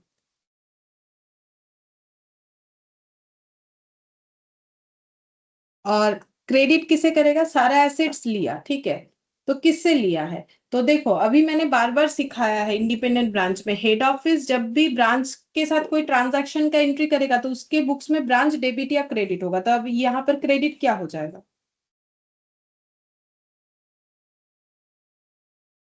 बोलो क्रेडिट क्या होगा हेड ऑफिस के बुक्स में। डेबिट आइटम तो लिख दिया, आप क्रेडिट किसको करोगे, ब्रांच के साथ ट्रांजैक्शन है, ब्रांच को। ब्रांच को, वही तो बोल रहे हैं।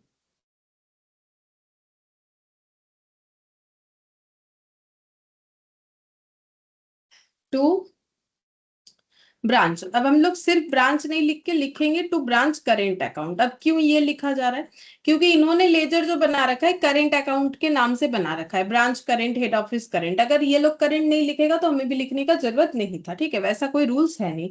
अब इसका टोटल करो, हम यहाँ पर नैरेशन लिख के देते हैं, being asset brought into head office, total करना पड़ेगा।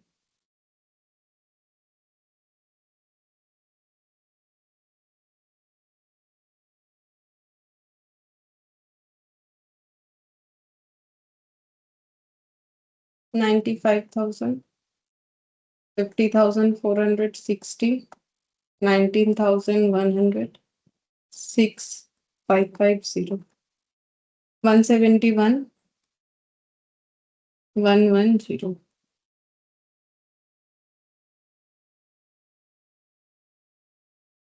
फिर सेम डेट पे 31 December 20x1, अब लाइबिलिटीज ले लेते हैं। अच्छा, तो लाइबिलिटीज में क्या है देखो, क्रेडिटर है, और ये पीएल, और ये जो है इसको बाकी रखते हैं, पहले क्रेडिटर लिखते हैं। तो क्रेडिटर लेंगे तो क्रेडिटर क्रेडिट होगा 10,400, तो डेबिट क्या होगा बोलो, एक ही क्रेडिट एक ही लाइबिलिटी, डेबिट क्या होगा, इतना बार सिखाया अभी भी नहीं बोल पा रहे। Branch. Branch account,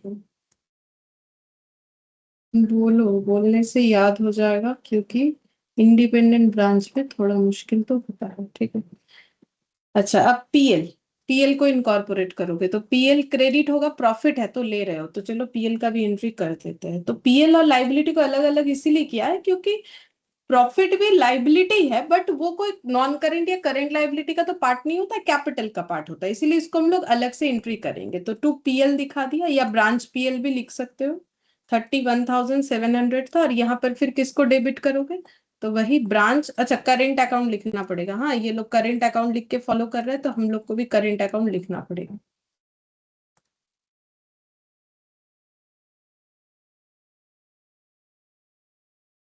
$31,700 B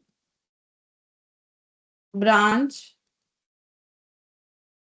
profit transfer to general P L. ठीक है, जनरल पीएल मतलब जो हेड ऑफिस बनाता है पूरे ऑर्गेनाइजेशन का, वहां पर ये प्रॉफिट ट्रांसफर हो जाएगा। अगर तुम लोग देखोगे इंडिपेंडेंट ब्रांच का, जब हम लोग क्वेश्चन कर रहे थे तो ओवरऑल जब प्रॉफिट निकल के आता था तो हम लोग लिखते थे ट्रांसफर टू जनरल पीएल।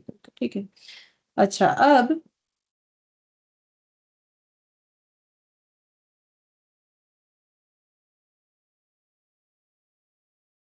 और क्या इनकॉर्पोरेट करना बाकी रह गया, चलो एक चीज बाकी है वो दिखाते, बट वो करने का जरूरत नहीं, क्यों नहीं है वो भी समझाते। फिक्स्ड एसेट इनकॉर्पोरेट किया, स्टॉक कर लिया, डेटर कर लिया, क्रेडिटर कर लिया, कैश कर लिया, ये भी कर लिया, ये बाकी है। ठीक है, तो क्या इसको इनकॉर्पोरेट नहीं करेंगे, ये खुद ब खुद इनकॉर्पोरेट हो चुका है। कैसे, चेक करो। 1,29,010 हेड ऑफिस करेंट अकाउंट बोल के बैलेंस आना चाहिए। ठीक है, तो चलो देखो यहाँ पर,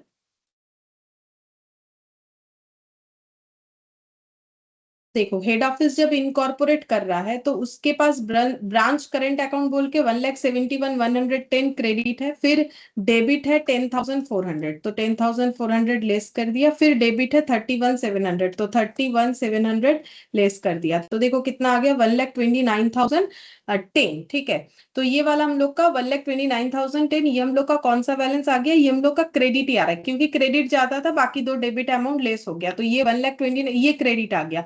यहाँ पर भी ये क्या है, क्रेडिट ही है। ठीक है, तो ये सारी चीजों को लिखने से ही, क्योंकि देखो इनकॉर्पोरेशन किस चीज का होता है, मैंने आज स्टार्टिंग में ही बताया, इनकॉर्पोरेशन होता है एसेट का, लाइबिलिटी का और प्रॉफिट का। ठीक है, तो एसेट लाइबिलिटी प्रॉफिट ये सारे चीजों का जब ट्रांजैक्शन हुआ ना, तभी जाके ये बैलेंस आया था। ठीक है, कि हम लोग का जो भी, हम लोगों ने जो भी ब्रांच को एसेट भेजा था, जो भी उसने जो है प्रॉफिट कमाया, डेटा क्रेडिटर, तो सारी चीजों को जब हम लोग एड ऑन करेंगे तो ऑटोमेटिकली उसका नेट बैलेंस 129,010 ही आएगा। ठीक है, जो ब्रांच अपने ट्रायल बैलेंस में हेड ऑफिस के साथ ट्रांजैक्शन का दिखा रखा है, तो ये चीज हमें लिखने का, इनकॉर्पोरेशन करने का जरूरत नहीं है, ये खुद ब खुद ये चीज इनकॉर्पोरेट हो जाता है। ठीक है, बस देख लो कि बैलेंस हम लोग का सही आया है कि नहीं आया। ठीक है, तो फिर हमें बस ये इनकॉर्पोरेट करने से हो जाएगा। अच्छा, अब नेक्स्ट देखो,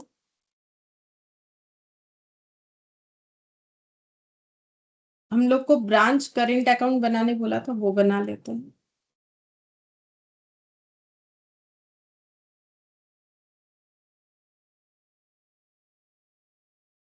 तो ब्रांच करेंट अकाउंट सबसे पहले यहाँ पर हेड ऑफिस के बुक्स में opening balance 133,710।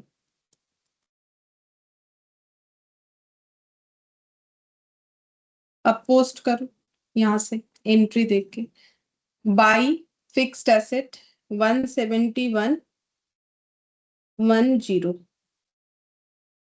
By sundry assets लिख देते हैं, इंडिविजुअली भी चाहो तो लिख सकते हो एक एक करके आइटम, फिर यहाँ पर हाइफन देके तो हम ये टोटल में लिख दे रहे 171,110, 1,71,110। ठीक है, फिर उसके बाद to creditor 10,400, to branch creditor भी लिख सकते हो,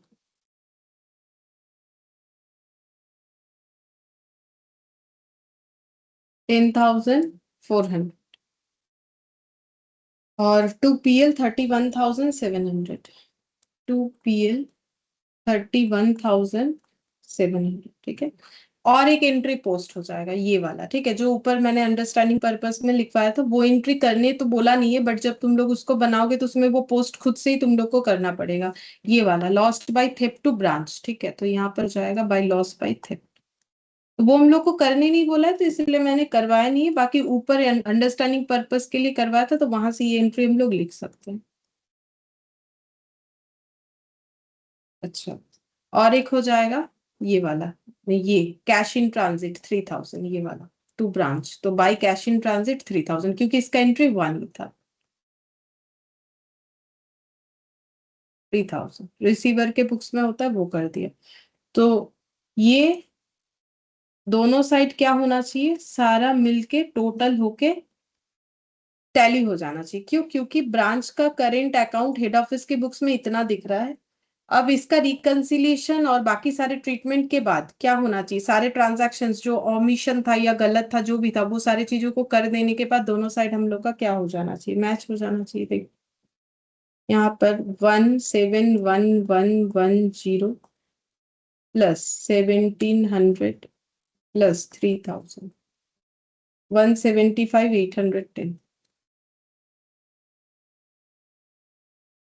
माइनस 133,710 माइनस 10,400 माइनस 31,700, 175,810। ठीक है, ये हम लोग का दोनों साइड टैली हो गया। टैली इसीलिए हो गया, सारे चीजों का इनकॉर्पोरेशन हो गया। ठीक है, मतलब ब्रांच करेंट अकाउंट में जो भी और इम्पैक्ट आना चाहिए था, सारा इम्पैक्ट आ चुका है। ठीक है, तो फिर दोनों साइड हम लोग का मैच हो जाएगा।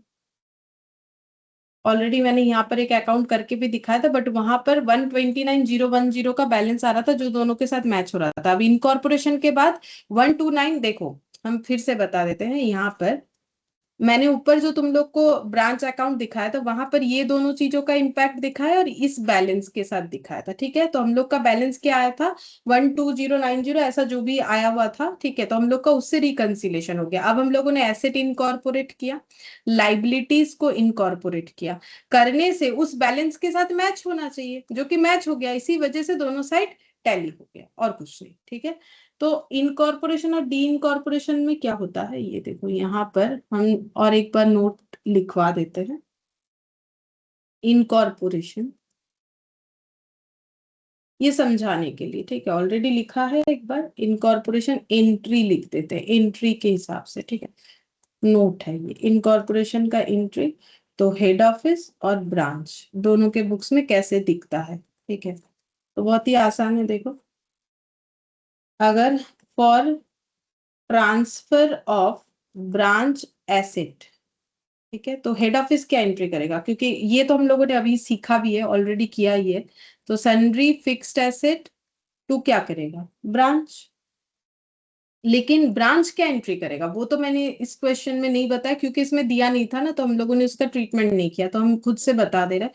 तो ब्रांच क्या करेगा, ऑपोजिट एंट्री, वो बोलेगा मेरा फिक्स्ड एसेट जा रहा है, और लेने वाला कौन है, हेड ऑफिस। तो यहाँ पर हो जाएगा हेड ऑफिस अकाउंट डेबिट। ठीक है, फिर जब लाइबिलिटी ट्रांसफर होगा, ट्रांसफर ऑफ ब्रांच लाइबिलिटी, तो हेड ऑफिस लाइबिलिटी का रिसीवर है, तो लाइबिलिटी क्रेडिट होगा। ब्रांच लाइबिलिटी चाहो तो लिख सकते हो। ठीक है, और डेबिट क्या हो जाएगा, हेड ऑफ सॉरी ब्रांच। और हम ब्रांच करंट अकाउंट यूज नहीं करें, वो अगर क्वेश्चन बोले तो ही करो, नहीं तो सिर्फ ब्रांच लिखने से ही होता है। और ब्रांच क्या बोलेगा, मेरा लाइबिलिटी जा रहा है तो लाइबिलिटी डेबिट करेगा। टू, टू क्या करेगा बोलो।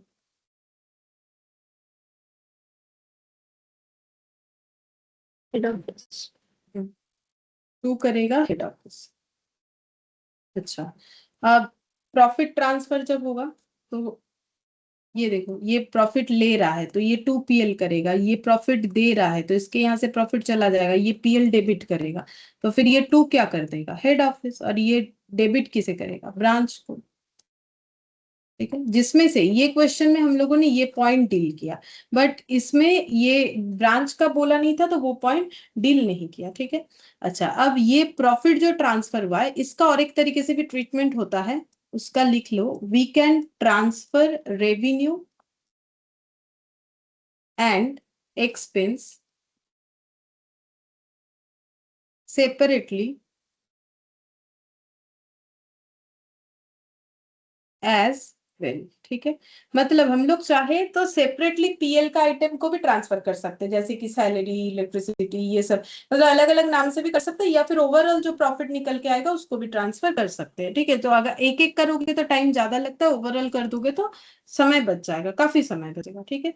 और अगर डी कॉर्पोरेशन हुआ तब क्या एंट्री होता है, तो वो भी एंट्री से बता देते हैं। तो डी कॉर्पोरेशन है for transfer of branch asset. अब फिर हेड ऑफिस क्या बोलेगा, ब्रांच तुम अपना एसेट लेके ले लो, ठीक है, मतलब फिजिकली नहीं, अकाउंटिंग ट्रीटमेंट, ठीक है। तो ब्रांच के पास फिर से उसका एसेट आएगा तो वो सन्ड्री एसेट डेबिट करेगा, एस लिख दिया मैंने, सन्ड्री एसेट अकाउंट डेबिट करेगा। और हेड ऑफिस भेज दे रहा है तो वो टू सन्ड्री एसेट करेगा, तो ये क्रेडिट किसको करेगा और ये डेबिट किसको करेगा।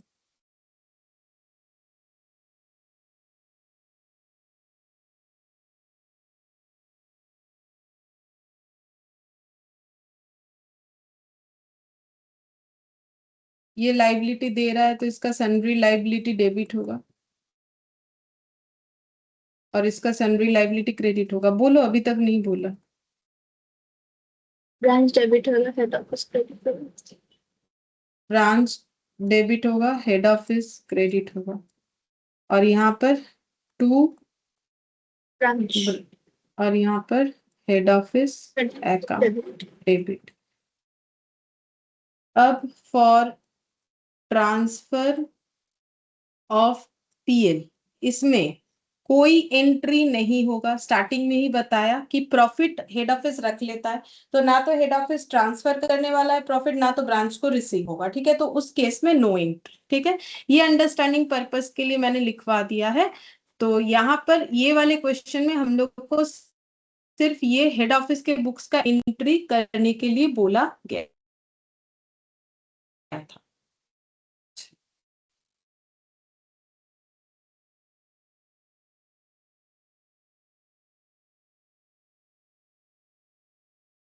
अब ये वाला क्वेश्चन करेंगे।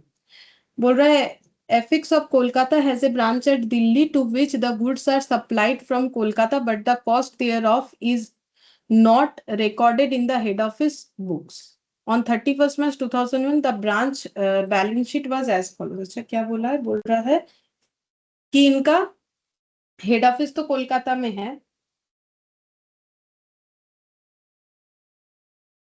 और ब्रांच जो है वो दिल्ली में है, तो फिर जो गुड्स सप्लाई होता है कोलकाता से, but the cost thereof is not recorded, बोल रहा है बट उसका कॉस्ट अभी तक इन्होंने रिकॉर्ड किया नहीं है, ठीक है। फिर बोल रहा है बैलेंस शीट दिया हुआ है, चलो देखो।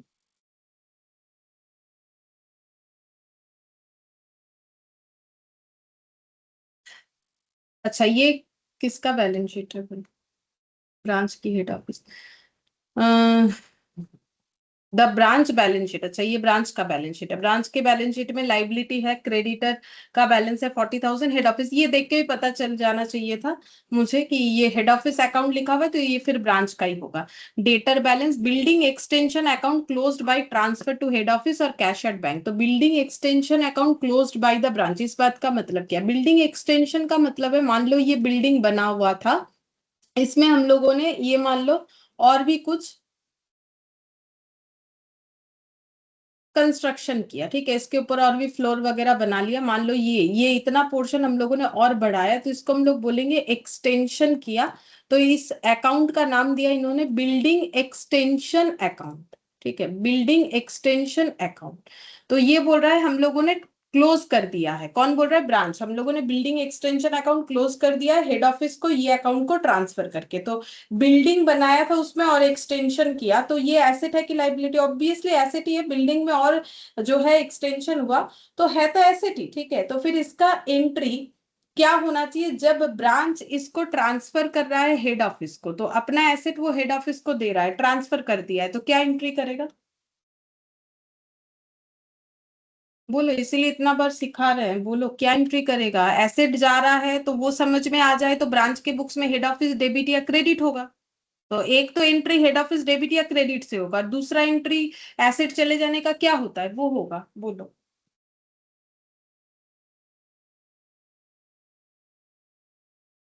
हम head office to fixed assets head office account debit ठीक है, बट फिक्स्ड एसेट नाम नहीं है। नाम क्या दिया है इन्होंने? जो नाम है वो यूज करना पड़ेगा। तो बिल्डिंग एक्सटेंशन, ये अकाउंट ओपन किया था, ये अकाउंट क्लोज किया है, ठीक है। तो head office account debit to building extension, इसीलिए हम बार बार सिखा रहे हैं। तुम लोग आंसर नहीं दे रहे हो या कर नहीं पा रहे हो, वो मुझे क्लियरली नहीं समझ में आ रहा है अभी तक, बट इतना याद रखो ना कि ब्रांच के बुक्स में हेड ऑफिस या तो डेबिट होगा या तो क्रेडिट होगा, तो फिर ऑपोजिट वाला एंट्री ढूंढोगे तो ही तो काम हो गया, आधा से ज्यादा काम उसमें, ठीक है। अच्छा, अब नेक्स्ट यहाँ पे बोल रहा है कि कैश एट बैंक, ये दिया हुआ, ये हो गया बैलेंस शीट किसका? ब्रांच का। During the 6 months ending on 30 सितंबर 20x1, अगर 30 सितंबर में 6 मंथ्स एंड हो रहा है तो इनका ईयर जो है ये जैन टू दिसंबर वाला नहीं है, सॉरी, फिर ये क्या हो जाएगा, 6 मंथ मतलब अप्रैल टू मार्च वाला है, ठीक है। फिर बोल रहा है क्या क्या ट्रांजैक्शन हुआ है, बोल रहा है सेल का ट्रांजैक्शन, परचेज का transaction, wages paid, salary inclusive of advance, general expense, fire insurance paid for 1 year, remittance to head office manager salary, collection from debtor, discount allowed, discount earn, cash paid to creditor, building account, further payment, cash in hand, cash at bank. अच्छा, ये सारे transaction कहाँ हुए हैं? Eight Delhi. Delhi में क्या था? Branch था, ठीक है। तो ये सब ब्रांच का ट्रांजैक्शन हुआ, ब्रांच ने सेल किया, ब्रांच ने परचेज किया, ब्रांच का वेजेस, ये सब बोल रहा है। Set out the head office account in Delhi books, मतलब ब्रांच के बुक्स में हेड ऑफिस अकाउंट बनाना है, and the balance and the branch balance sheet as on 30 सितंबर 20x1, मतलब 6 मंथ्स का हमें बैलेंस शीट बना के देना है। ऑल्सो गिव जर्नल एंट्रीज, और हम लोग को जर्नल एंट्री भी पास करने के लिए बोला है, ठीक है। और देख लेते कुछ बोला है कि नहीं। नहीं, बस इतना ही करने के लिए बोला है, ठीक है। तो सबसे पहले ब्रांच के बुक्स में हेड ऑफिस का account, illustration in the books of Delhi branch, इसके बुक्स में हेड ऑफिस का अकाउंट,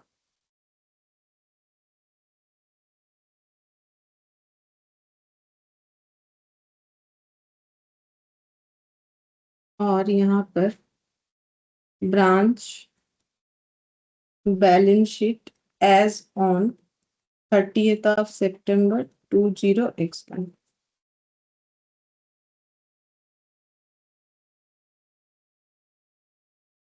लाइबिलिटी एसेट। अच्छा, और क्या करने बोला है? और बोला है जर्नल एंट्रीज इन दिल्ली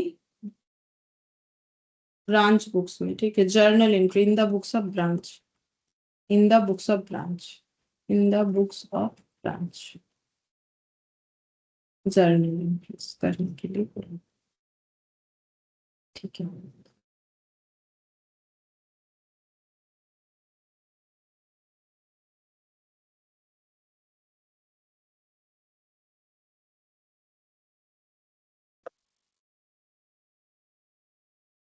यहाँ पर देखो, सबसे पहले अकाउंट का बैलेंस लिखते हैं, यहाँ पर आ जाते हैं, ये देखो हेड ऑफिस का अकाउंट है 1,68,000, लाइबिलिटी साइड में दिख रहा है, तो यहाँ पर लिखेंगे 1,68,000।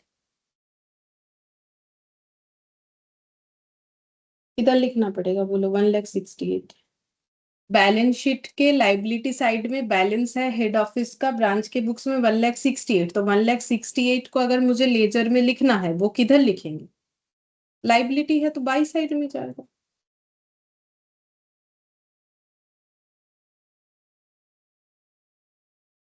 ठीक है। अच्छा, और डेटर का बैलेंस है बिल्डिंग एक्सटेंशन। अच्छा, अब हम लोग को यहाँ पर देखना चाहिए, यहाँ पर ब्रांच का बैलेंस शीट बनाने बोला है, ठीक है।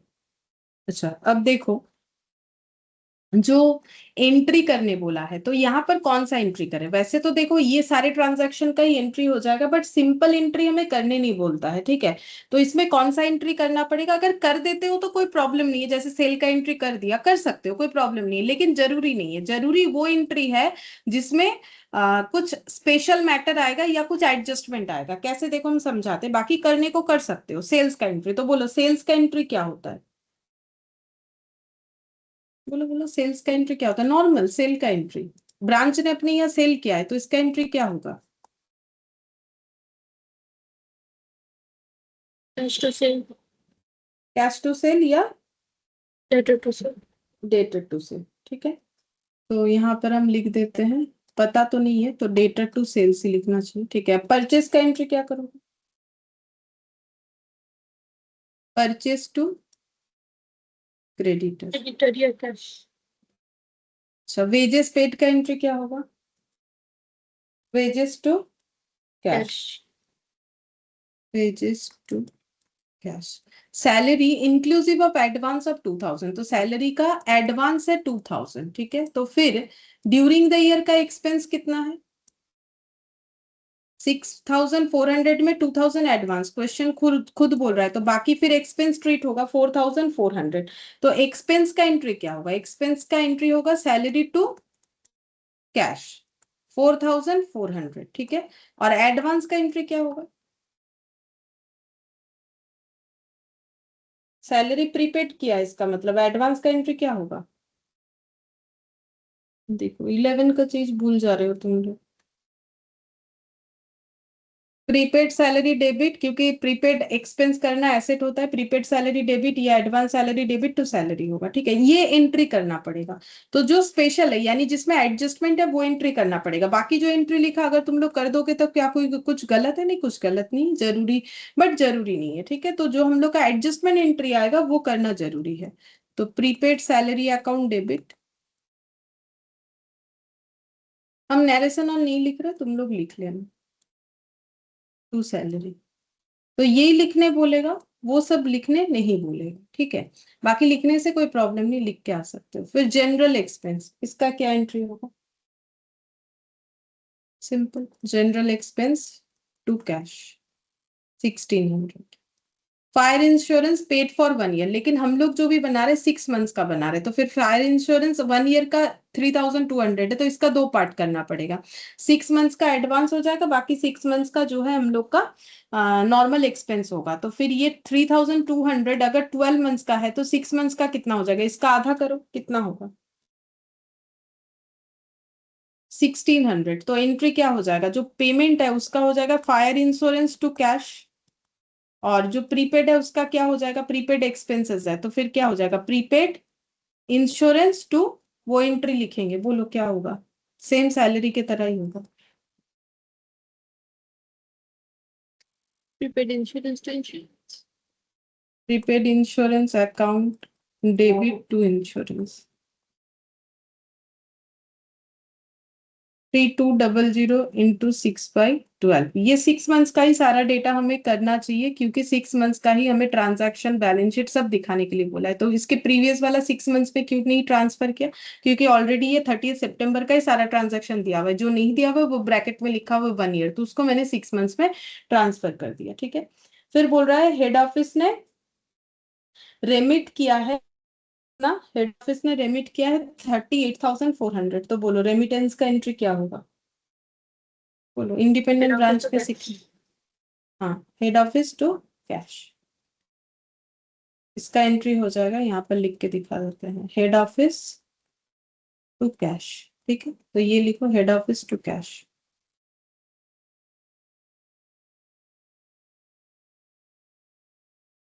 अब ये वाला क्यों मैंने लिख दिया? देखो मैंने पहले ही बोला, वैसे भी दूसरा भी एंट्री लिख देते हो तो कोई प्रॉब्लम है नहीं। ये इसीलिए लिख दिया क्योंकि ये वाला एंट्री पोस्ट करने में हमें आसानी रहेगा। हेड ऑफिस अकाउंट में तुम लोग लिख सकते हो यहाँ पर टू कैश, ठीक है।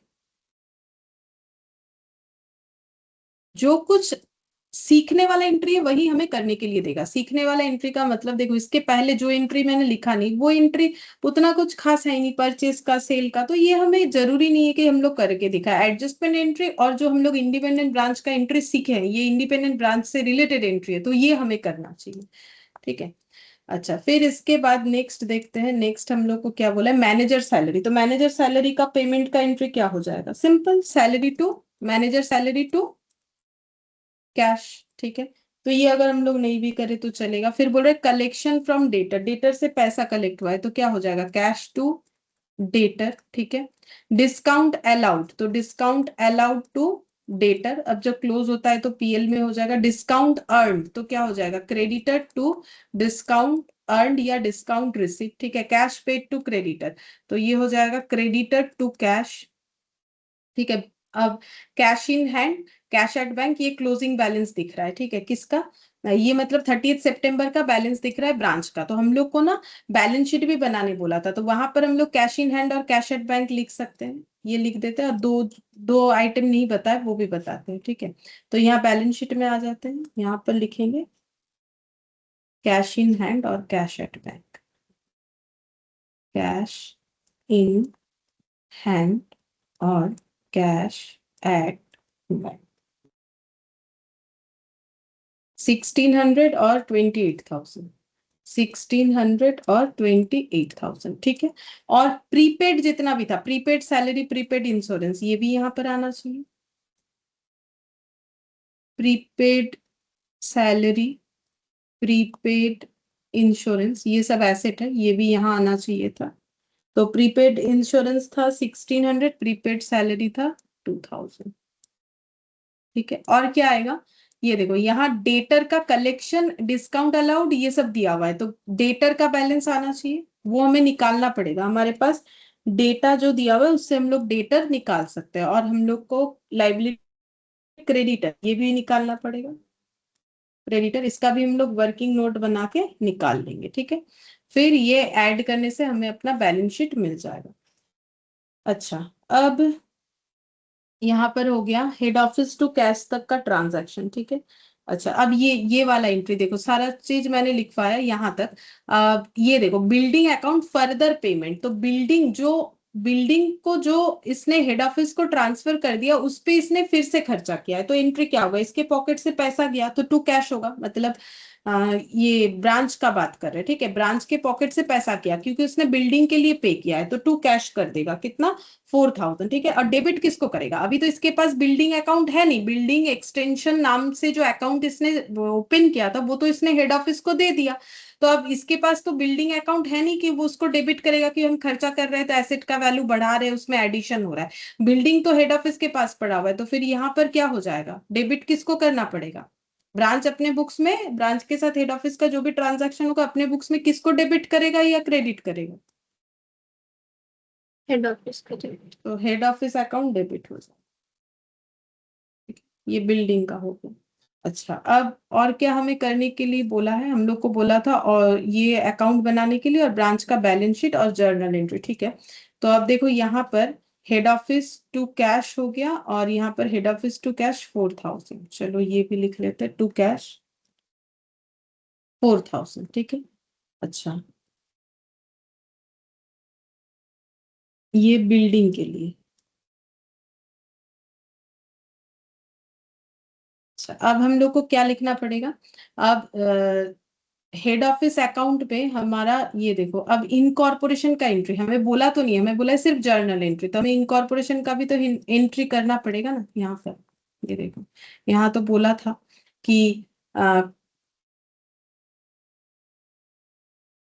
है, यहाँ पर बोला था देखो, कोलकाता का जो ब्रांच है दिल्ली में जो कि गुड सप्लाई करता है, but the cost thereof is not recorded in the head office books, बट उसका कॉस्ट रिकॉर्ड नहीं हुआ है, ब्रांच का बैलेंस शीट दे दिया है, फिर ब्रांच का 6 मंथ्स का ट्रांजैक्शन दिया है, set out the head office account in Delhi books and the branch balance sheet 30 सितंबर का, और ऑल्सो गिव जर्नल एंट्री, ठीक है। तो हम लोग जर्नल एंट्री में क्या कर सकते हैं, इनकॉर्पोरेशन का भी एंट्री कर सकते हैं, चलो इनकॉर्पोरेशन का भी एंट्री कर लेते हैं। तो इनकॉर्पोरेशन का एंट्री में क्या क्या आ जाएगा, सबसे पहले यहाँ पर लिखेंगे हेड ऑफिस अकाउंट डेबिट, ठीक है। तो हम जितना भी एक्सपेंसेस है वो सारे चीजों को ले रहे हैं, मतलब जैसे प्रॉफिट के लिए जो होता है, तो क्योंकि हम लोग यहाँ पीएल नहीं बनाए, हमें तो प्रॉफिट नहीं पता है, तो सेल्स, परचेज, वेजेस ये सब लेंगे, तो पहले एक्सपेंसेस को ले लेते हैं। तो परचेज लेने से, परचेज नॉर्मली डेबिट होता है, परचेज जब ट्रांसफर होगा तो क्रेडिट हो जाएगा, तो सारे एक्सपेंसेस को पहले क्रेडिट कर लेते हैं, purchase, wages, salary, general expenses, salary और जनरल एक्सपेंस, ठीक है। तो टोटल करते हैं, तो परचेज है 48,000, 20,000, 2,000, 4,400, 48,000 20,000, 4,400 जो एक्सपेंस है वो आएगा, जो प्रीपेड है वो तो अलग से ट्रीट हो चुका है, और जनरल एक्सपेंस जो है वो है हम लोग का 1,600। तो टोटल कितना हो जाएगा? तो ये हो गया 4,000, एक 5,000, 6,000, 6,000, और ये 48, 54, मतलब 74, 70, 48,000 प्लस 20,000 प्लस,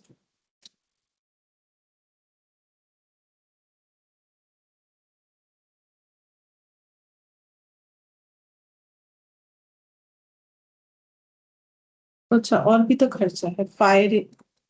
हाँ, ये 74 ठीक ही आ रहा है। अच्छा और भी तो खर्चा है, फायर इंश्योरेंस वो नहीं लिखा, इसीलिए मैच नहीं हो रहा है। फायर इंश्योरेंस का कितना आएगा? 1,600, आधा आया, आधा प्रीपेड में गया। अच्छा, और मैनेजर सैलरी 4,800।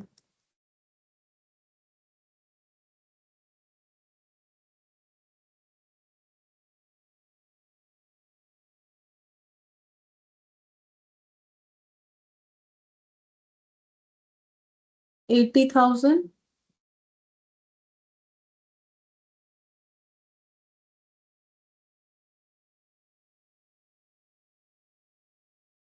एक बार ऐड करके देखो तो, और डिस्काउंट अलाउड वो भी तो होना चाहिए। डिस्काउंट अलाउड 8,000 और 8,000 ऐड हो जाएगा, ठीक है, तो 88,400 हो जाएगा, ठीक है। तो यहाँ पर लिख देते हैं 88,000। ये इनकॉर्पोरेशन ऑफ एक्सपेंसेस हो गया, क्योंकि हम लोग का यहाँ पर प्रॉफिट निकला हुआ नहीं था कि हम लोग इनकॉर्पोरेशन ऑफ प्रॉफिट कर ले, ठीक है। फिर इसके बाद इनकम, तो sales account debit, discount receipt debit to head office. तो सेल्स था 240, डिस्काउंट था 1,200, 2,40,000 और 1,200, तो कितना हो जाएगा?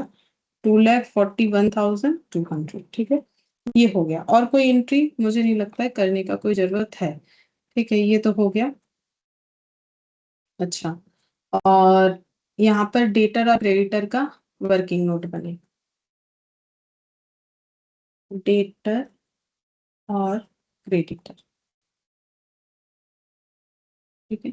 अच्छा, ये हेड ऑफिस के यहाँ पर हमें हेड ऑफिस के अकाउंट में ये लिखना पड़ेगा, ये जो अभी टोटल हम लोगों ने दो निकाला, ठीक है, मतलब एक इनकम का और एक एक्सपेंसेस का। तो by sundry income to sundry expenses, by sundry income to sundry expense, income 2,41,200 आए, ये शायद लिखा हुआ है यहाँ पर, नहीं, देख लेते कोई बात नहीं। 2,41,200 आ रहा है, और ये आ रहा है हम लोग का 88,400, 88,400, तो टोटल कितना हो जाएगा?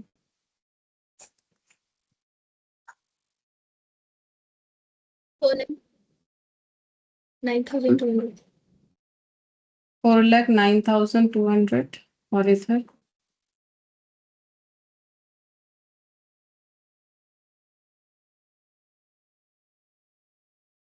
Balance बैलेंस ही है 2,78,400.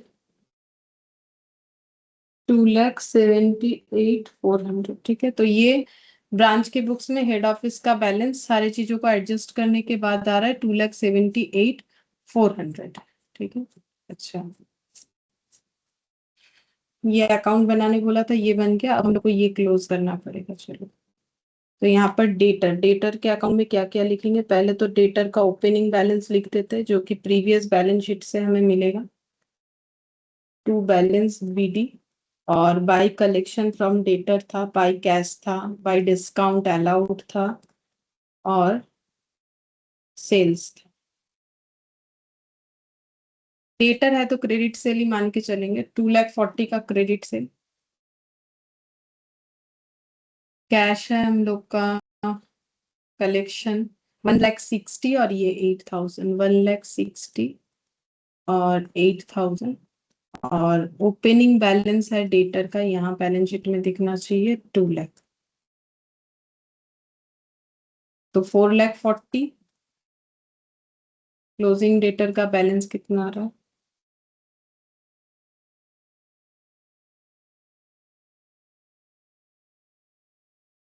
2,40,000 मतलब 2 लाख।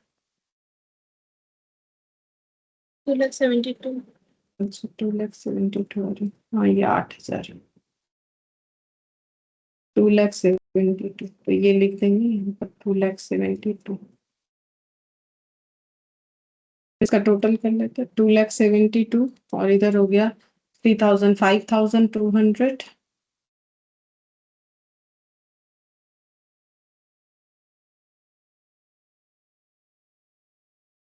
3,05,200। इसका मतलब इधर तो सिर्फ ये क्रेडिटर ही आएगा क्योंकि ब्रांच का तो कोई कैपिटल वगैरह होता नहीं है, तो ये भी 3,05,200 आना चाहिए। चलो देख लेते हैं आ रहा है कि नहीं आ रहा है। तो क्रेडिटर का पहले ओपनिंग बैलेंस,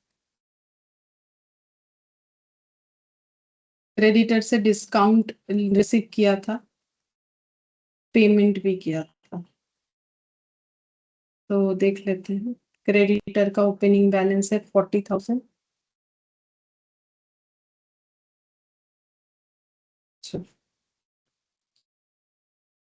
60,000 पे किया है, 1,200 डिस्काउंट, तो कितना आ रहा है? और परचेज तो लिखा ही नहीं, परचेज के बिना तो बाकी ट्रांजैक्शन बेकार है। 48,000, 88,000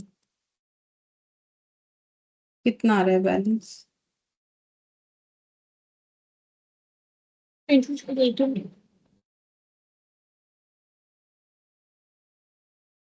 26,800 क्रेडिटर का बैलेंस आ रहा है, 26,800।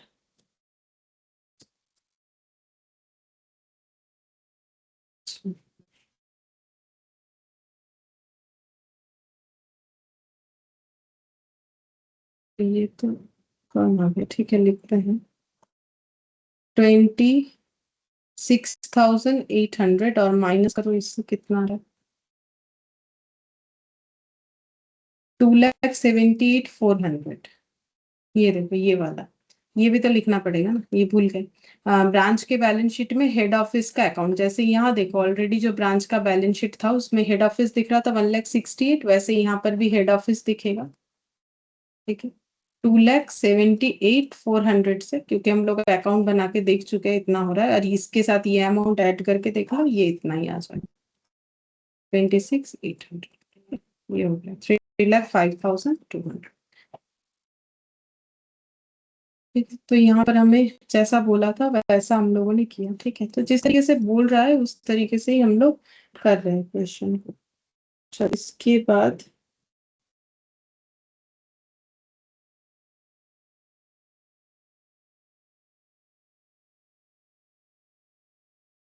क्वेश्चन नंबर 6 है जो कि इंडिपेंडेंट ब्रांच का है, वो तुम लोग होमवर्क देख सकते हो। ठीक है, बाकी इसके बाद फिर से दूसरा टॉपिक आ जाएगा फॉरेन ब्रांच का, ठीक है, जो कि काफी आसान होता है, वो हम लोग को करना पड़ेगा। ठीक है, फिर आज इतना ही, बाकी नेक्स्ट क्लास में।